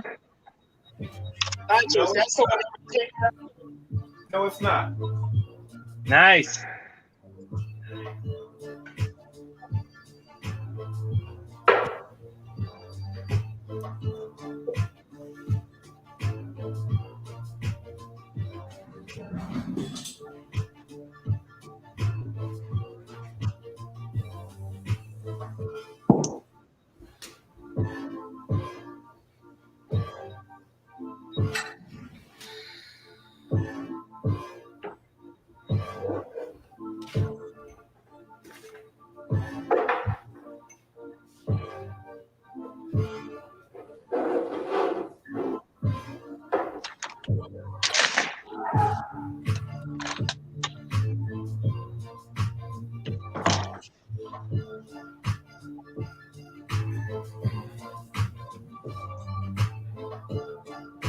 Uh-oh. Michelle is standing up and working today.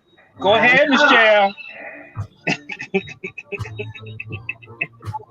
I know, Sheldon. So you guys finally get to see it. Sheldon was standing up last night. I'm like, what's really going on? It's looking good. Looking good. Thank you. I'm very close to done. Looking good. It was nice to try new colors. Reminds Can me y'all of those see old that okay? fiction novel covers. Can we see what? Oh, I just want to see. I am doing light box. Is that too glaring right now? Hold on, Take some Karen. photos of some pieces. No, it looks nice. No, it's good. Okay. Let me come over and Cool. see. That's a bad piece there, boy. Woo-hoo. Let's bring it. Let's make it a little bigger so we can see it. Okay, there it is. Oh, yeah. Oh, Lovely. Look at that. that's nice, a Karen. bad- Big screen. Oh, man. I love all Oh, the that's that textures gold, there. isn't it?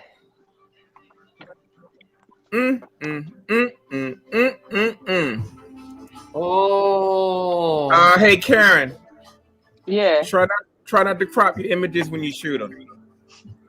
Okay. Cool. Leave breathing room around it. Okay. Cool. I can do that. So these are I've already put on photographed, and you've already gotten those. I got them, but they're cropped. Oh, okay. I'll go ahead and. I don't those. like cropped photographs. Yes, sir. I can handle that. So Yeah. these are some of the. This is the light box that I use for pieces. For anybody who's interested. Very nice. So light box. I was wondering why it was looking so sharp. Yeah. Yeah, I wish they made that light box bigger. Well, no, you can get them bigger. Yeah. I've always wanted to get one, but they're so small for me. Yeah. So I have to bring them bring like loads of pieces in at one time. So I do them in increments. And so I have a gallery space that I put them on the shelf, and then I come back in here and put them on the shelf. So Very, very cool. Thanks. So it's one part to get them inside of the, do them inside of the workspace of the studio, and then it's trying to get them into the gallery space, and so that I can actually put them on photograph. And so usually that is very tiring. Oh, because you have to carry them all over there, don't you? Yeah, it's like packing up for a show. Because I have to pack everything in paper.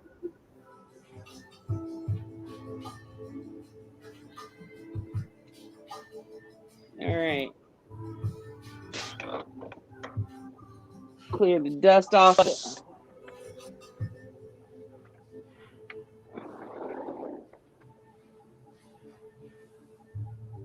So, Karen, are you using a special camera or your phone?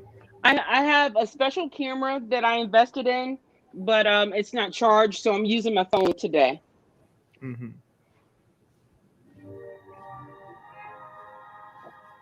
And the part is you got to play with the light. The light is very it can be a little tricky sometimes.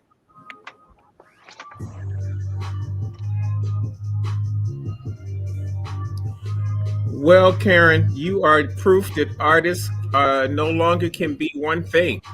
No, we We cannot. have to be media people. We have to be our own photographers. We have to do all of this stuff now. But the saving grace is that we have all of the equipment to do it is fairly affordable. Yep, that is true. That reminds me that one of the things that this quarantine has taught me is that it's like, as soon as I can, I want to take some public speaking lessons. Mm. You know what, Michelle? That's an important piece. But you came out the boxes though. You were very reluctant to even talk when we first started, and now it's kind of second nature. But I tell you what, I've always wanted to do a Toastmasters. They have them in every city, Mm-hmm. so that's a good way to learn how to do public speaking. And Toastmasters? Toastmasters, they have them all over the country. I actually was a part of one group here in the Baltimore area for a short time, but I last year or the year before, I was invited to do a TED Talk. Oh, yeah? Do an 18-minute It was presentation. awesome. And Awesome. so and once I got past that, I figured like I can speak anywhere. That's awesome. Hmm. It was really, if you have a chance to watch it, it's Is very it on good. YouTube? Yeah, it's on YouTube. Just look up Laurie Poncho Brown TEDx, and you'll see my TED Talk. I definitely will. But Toastmasters says I want to try to do that. It's just making the time to do it Mm-hmm. because they start from the beginning. How to prepare your content, what to say, what not to say. You know how to frame yourself, and it could be a big help. Mm-hmm. I have to see, because I'm a couple hours out from Boston, so if there's only one in Boston. Oh yeah, I'm sure they got them. They have them in every city. Probably Hartford's closer.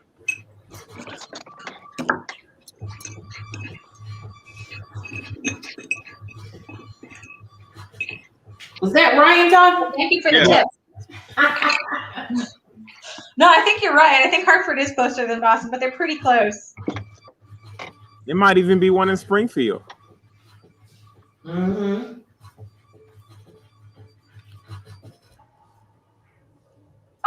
Oops.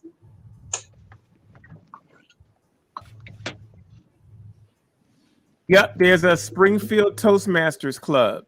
Oh, awesome. Well, then I will definitely check that out. Thank you.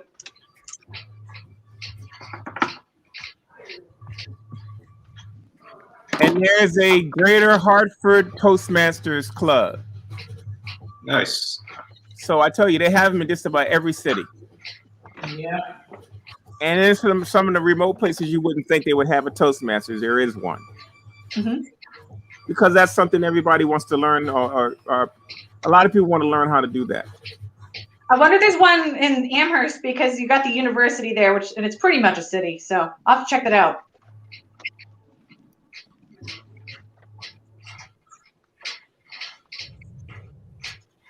There is an Amherst Chamber Toastmasters. Perfect. Because that I can get to by bus. Mm-hmm. Oh, but that's Amherst, New York. I'm sorry. Much further. But I tell you, just look in your area, you'd be surprised what you'll find. Yeah. Yeah.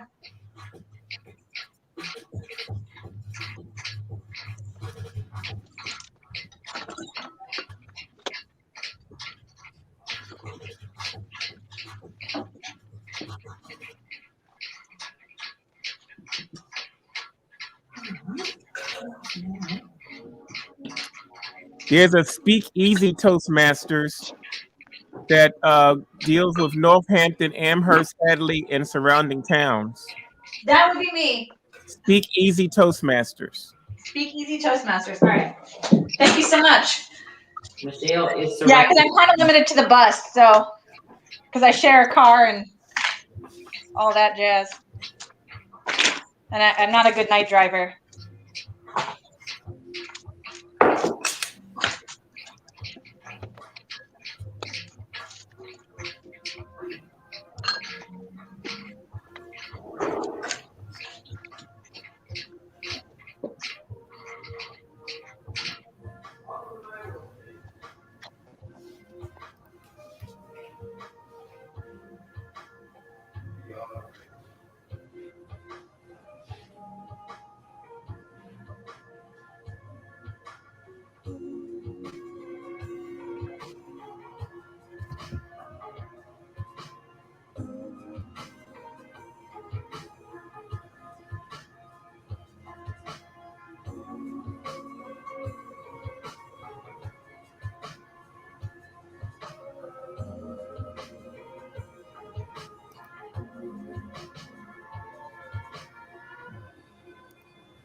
I finished my owl and I think I'm gonna head home. But I hope everyone has a great and productive day. Let's have a look at your owl. Oh yeah.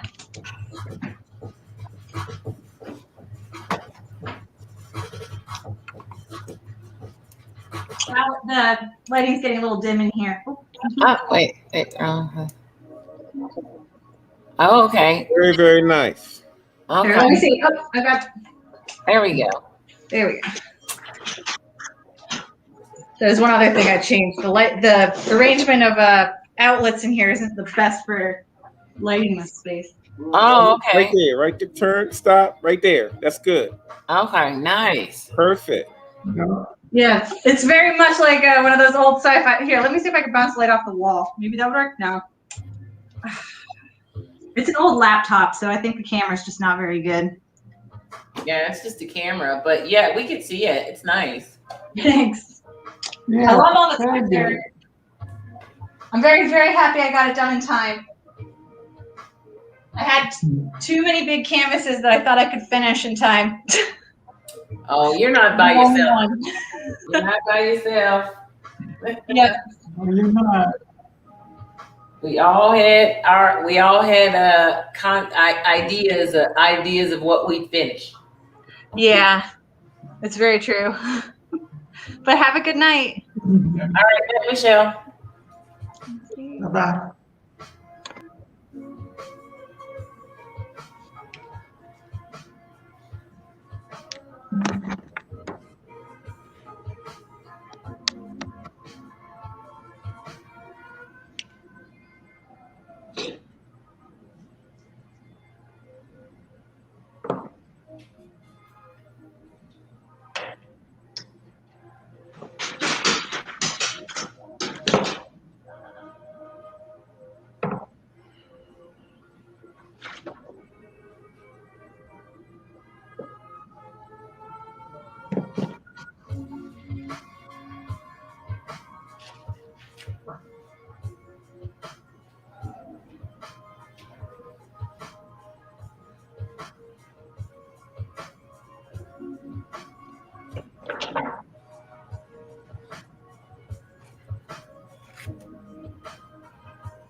Hey, Karen. Hey, y'all. I see you back, girl. Yeah, I mean, I'm back and forth. I have to, just back and forth, bringing things from the studio to the photo booth. I know. Yeah, you were in the photo. You're doing photos earlier. Yeah. So I figured I'd take a break. Can't be taking a break. We're in the end run. No, taking a break before I go back out there and get the next load. I mean, Oh, come look, on now. Karen. I pack, Look. this stuff is heavy. I need a break. What if I look at this, put little backs on? What do you think? Oh, that'll be cool. Making it a little pen. Look at that. Mm-hmm. Oh, yeah, definitely. Definitely. You want to see some of my brooches? Hold on. Yeah.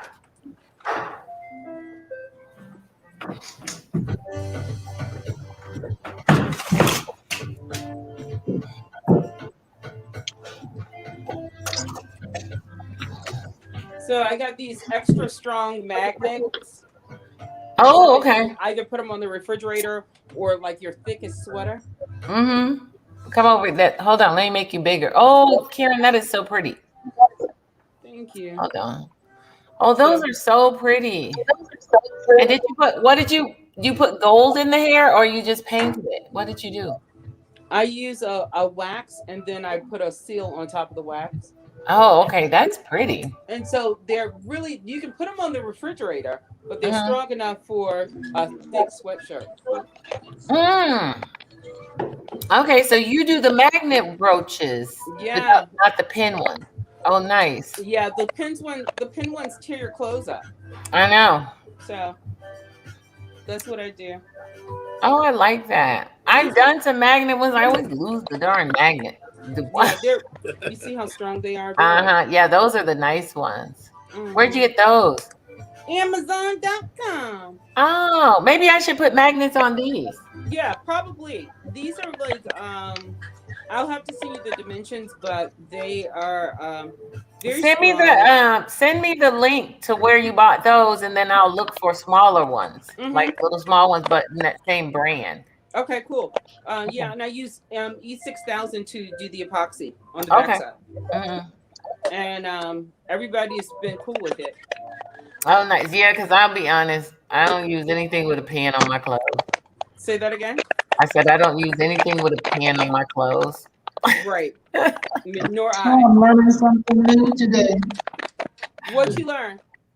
Learning something new. Learning something new. Okay. Oh, what was I gonna say? I don't know if I can show you. This is for you, Deborah. Hey, Sheldon. Sheldon's in the house, y'all. So Deborah, this is the piece that I put the power pole on to stiffen. Oh. So this is burlap. So I can't imagine what your what do you call it? Tissue paper will do. What did you put on it to stiffen it? The power pole. Oh, fabrical. Is that fabric softener? I mean, it's a fabric hardener, but it also does it also does the tissue paper. You know, like when you're doing the Mod Podge. That's what I was talking about. Okay. Yeah. So you sent me some? Absolutely. Absolutely. Okay. Thank you. And you know, I dealing with the whole what do you call it? Oh gosh. Dealing with the alcohol resist. I have all this bead work on some of these pieces. Boy, they get ready to get redressed. All right. Well, y'all. I haven't tried the alcohol resist yet. Huh? I haven't done the alcohol stuff yet. Yeah, it's been fun. But I'm getting ready to leave you guys for a little bit because I gotta go do some photo edits. Take it easy. All right. See y'all. Okay, Karen. Bye, Kern. Bye bye. Bye, Kern. Bye, Poncho. We'll see you in a minute. Sheldon, what you working on today?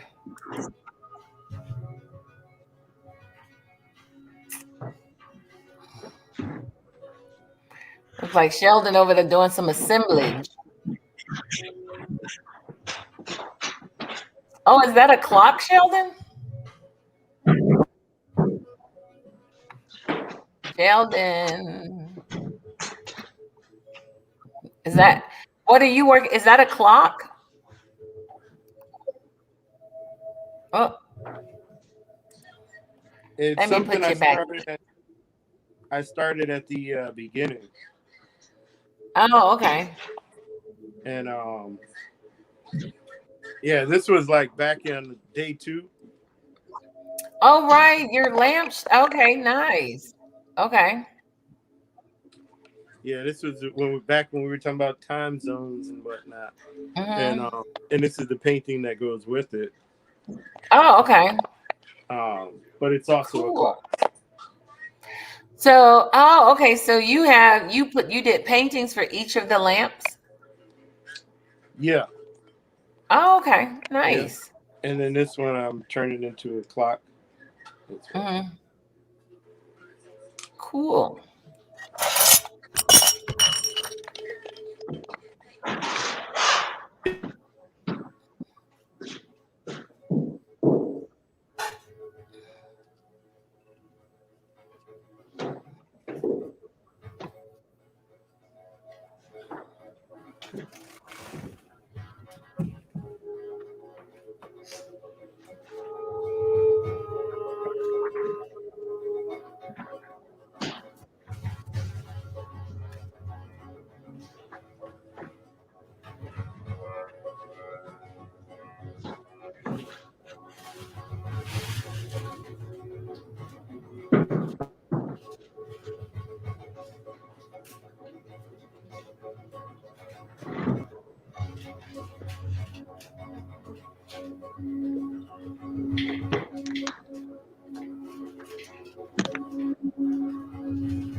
What is going on over there?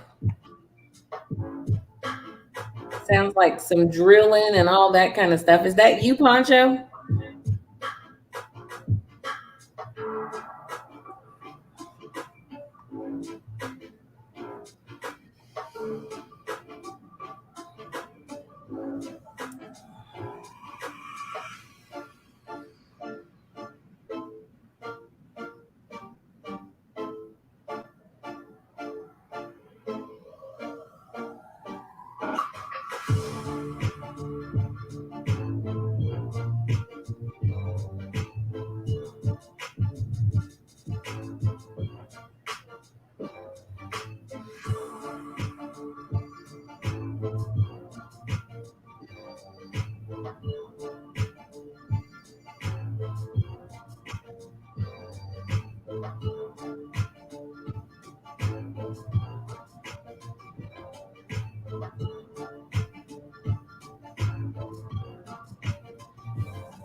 like a wet surface on.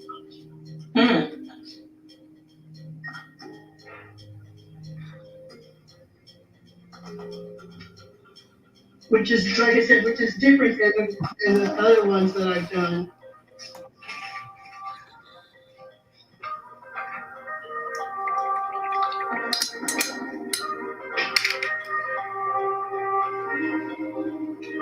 So,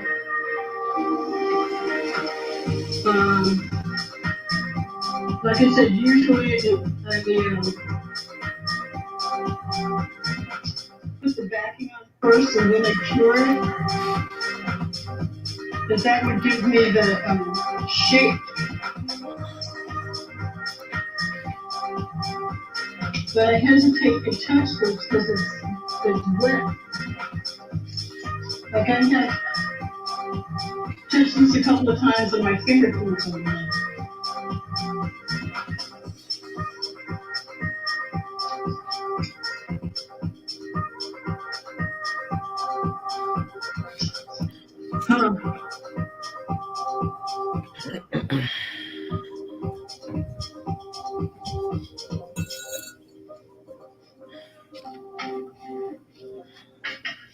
And I had the copies printed mirror reverse so that LaShawn's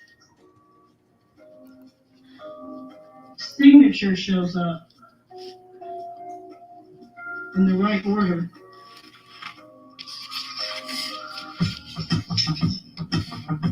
So it's not legible anyway.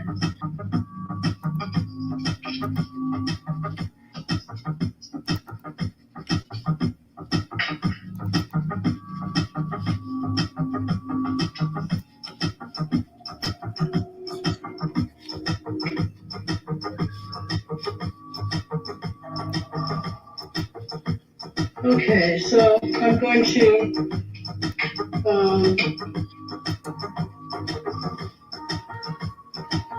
to try this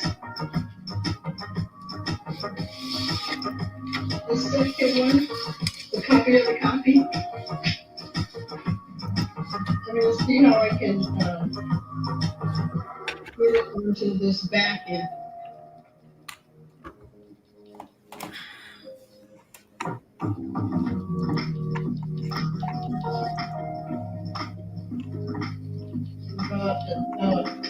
The ink is coming off of my finger. Oh, now I don't know what I should do about these hard boxes. These small ones, the ink keeps coming off like this. It will be difficult to apply it to the surface of the hard box. Well, do you think maybe you have to let them dry a little bit? Maybe. This one has been drying since 6:30. Mm-hmm. What time is it now? 2 hours. Yeah. So it's not dry in 2 hours. Mm. And like I said, the others that I've done, they haven't done this. And you use the same clay and everything, except the paper.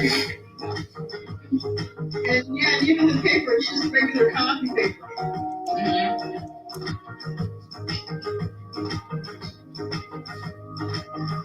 Well, maybe it needs to dry overnight then. Maybe.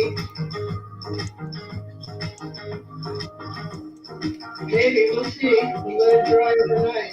Let's see if that makes a difference. Mm-hmm. But this one looks dry. Sort of dry. I'm going to see if I can adhere it to this backing Without it getting all over your hands. Well, yeah, and this was the image.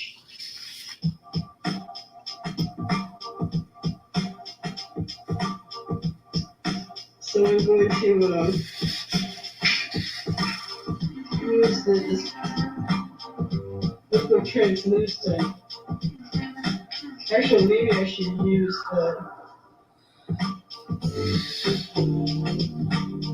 bacon dye.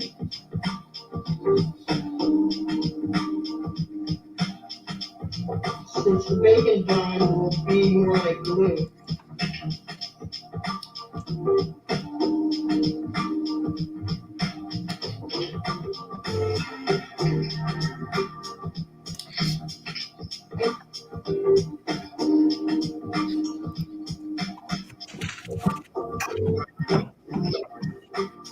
What I need is more like glue. So it doesn't slip around. I can reduce the possibility of messing up the ink surface on this transfer board.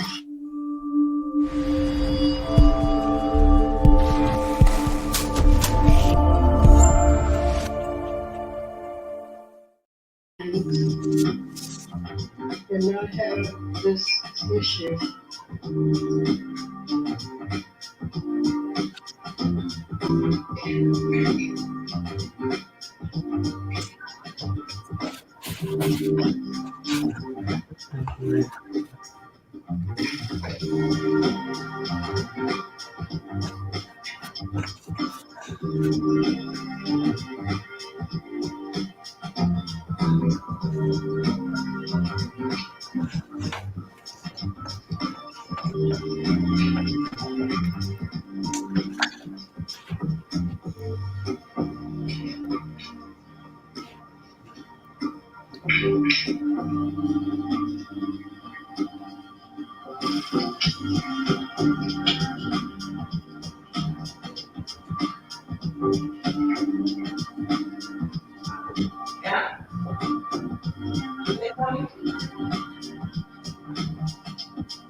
Yeah, this one's wet too. I think it's Michelle. She said maybe a spray varnish. I have baked gloss varnish without much issues, though. I've never put it on wet clay.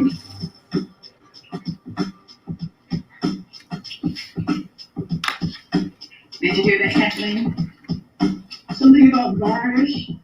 Yeah, that was Michelle. She said she did a spray varnish and baked it without much issue, but then she said she's never used it on clay though. Wet clay. Has she used it on clay at all? Or some other Well, she just said she's never used it on wet clay, but your clay is not necessarily wet, it's just raw. Well, the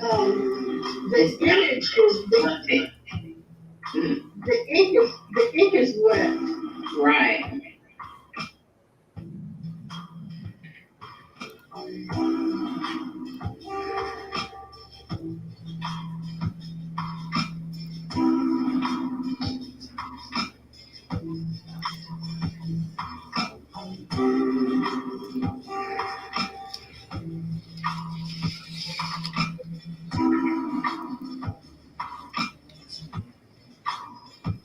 The ink is wet, so I can't even press it down onto the back without all the ink getting all over it.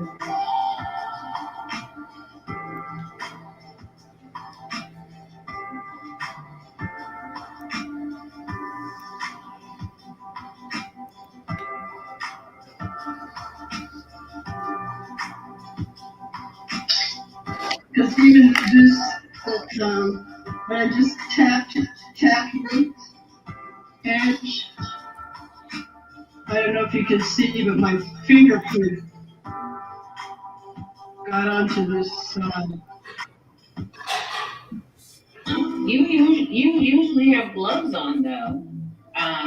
Michelle said that yes, she has used varnish on polymer clay. She's never put it on raw polymer clay, but I have added to sculptures after brushing on glossy varnish first. So That may be so.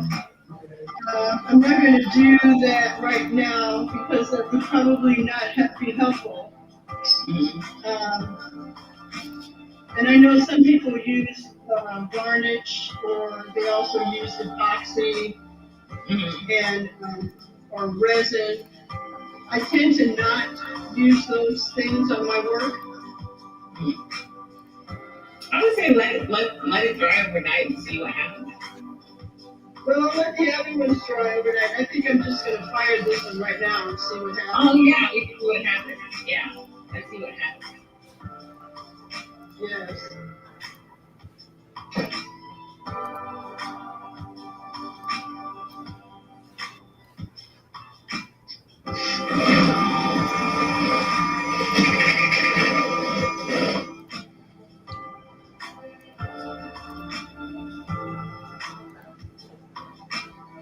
I'll do them both. I'll do the orange one.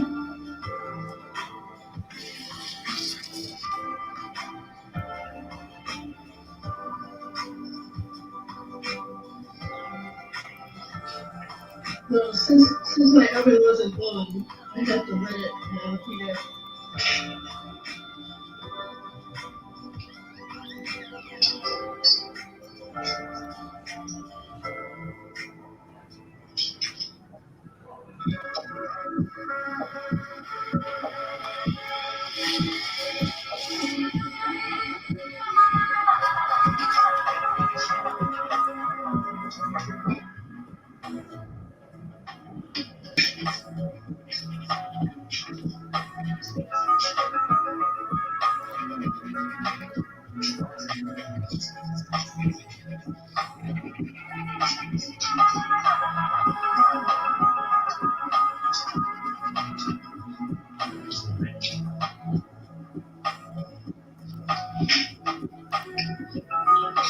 LaShawn, Queen Mother wanted to know what your sculpture was made of. It's made out of wood.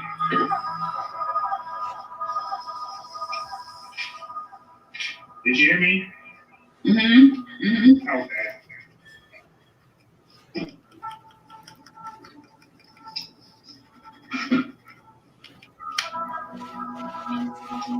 I had two of them. So the first one, this is the second one. I don't know if you can catch all that on the screen or not. Let's see. I'm gonna full screen you. Well, we can see the bottom. Oh, you see the bottom? Let me just raise it. Yeah. Oh, okay. There you go. Oh, okay. Yeah. Nice. Thank you.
Mhm.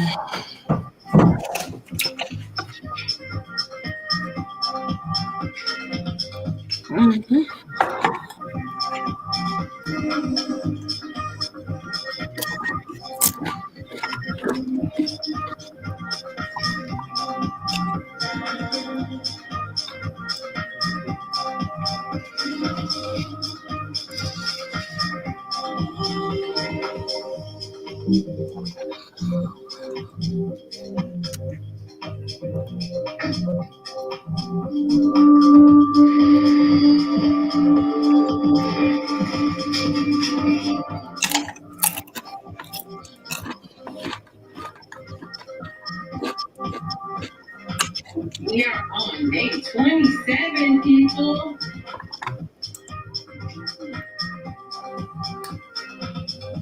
How's everyone feeling out there? Pretty good so far. I'm feeling good. We do you feeling good. Does it feel like day 20? Does it feel like day 27 out there for you all? Yes, it does. You're feeling the day 27. I have kind of feeling 27 days.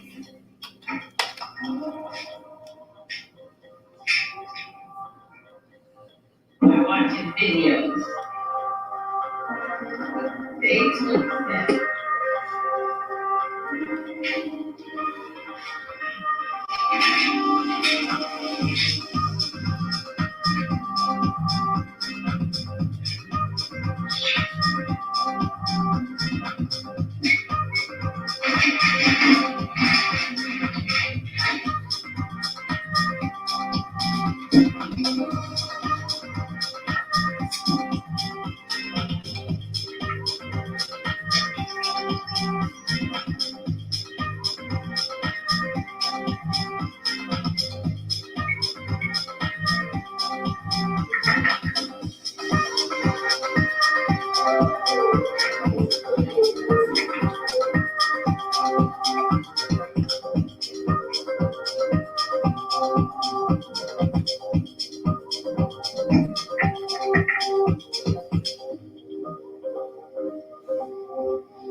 One part of me wants to just work through the night, take Saturday night out big.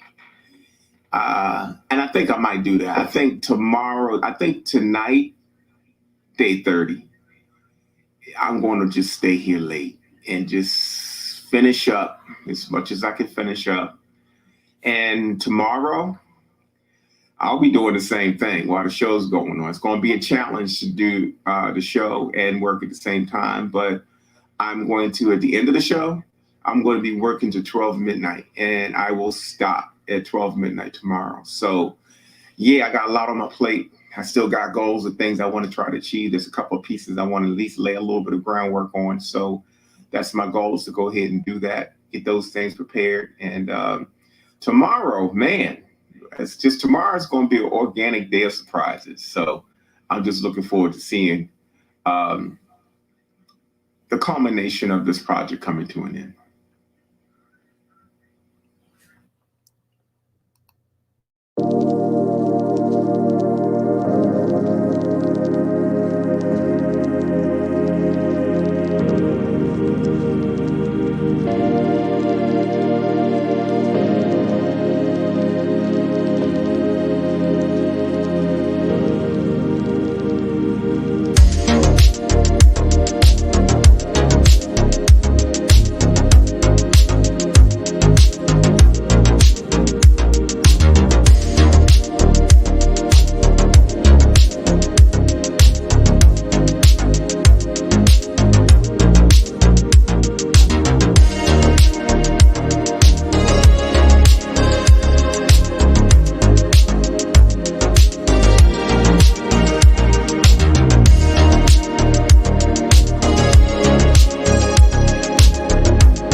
How's it coming, Deborah?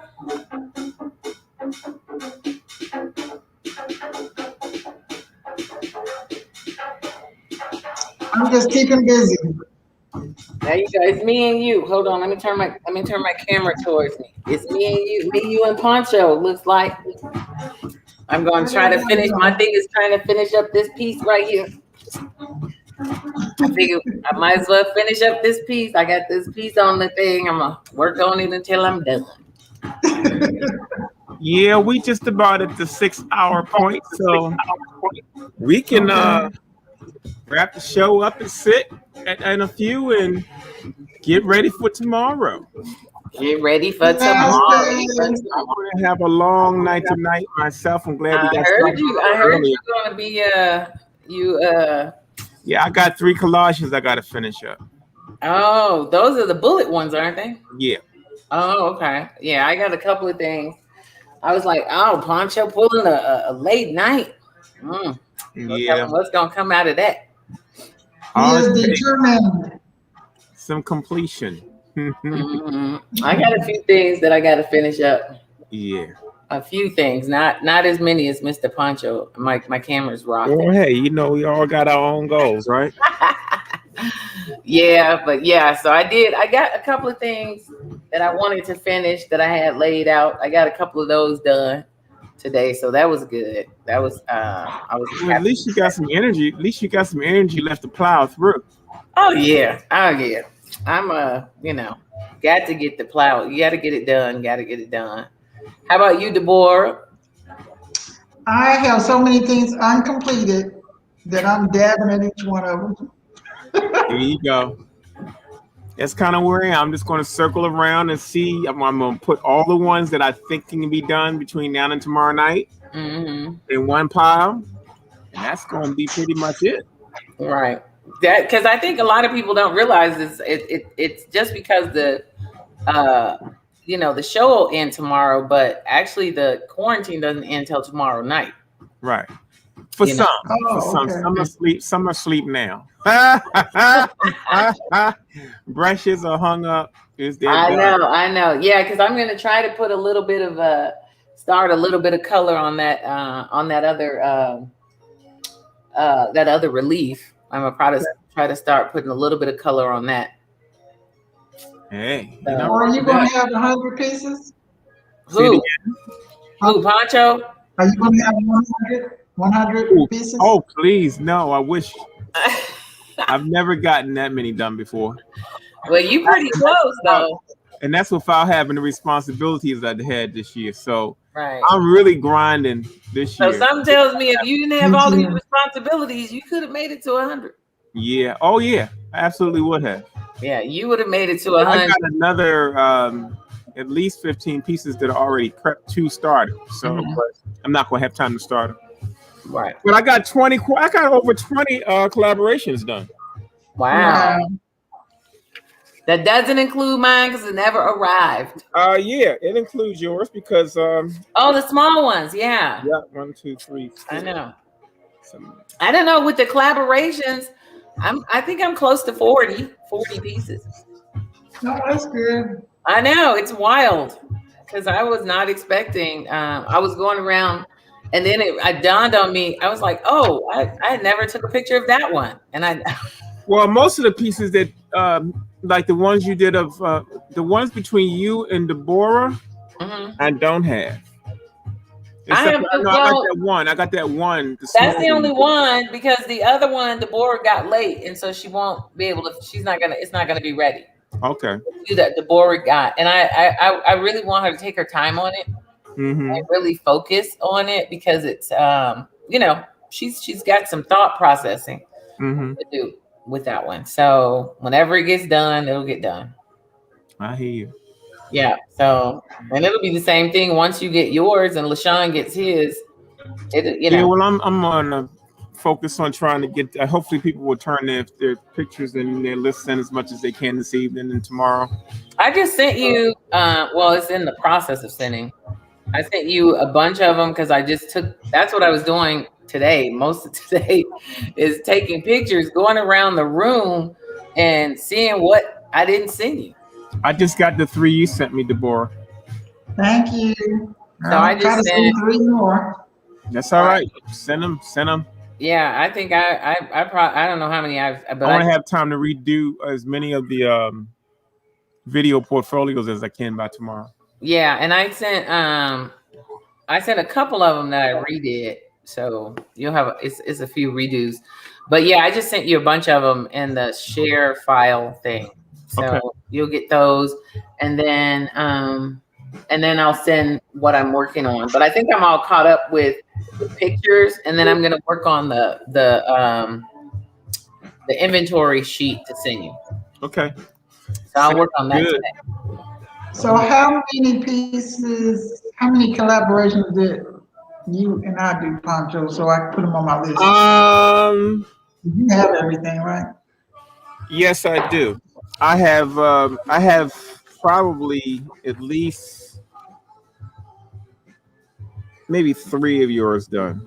I got Okay. just about all of LaShawn's done, but I didn't get all of yours done. I Okay. might work on those between today and tomorrow. I got 1, Okay. 2. Look, I'm trying to add to my list. That's what the collaborations are for.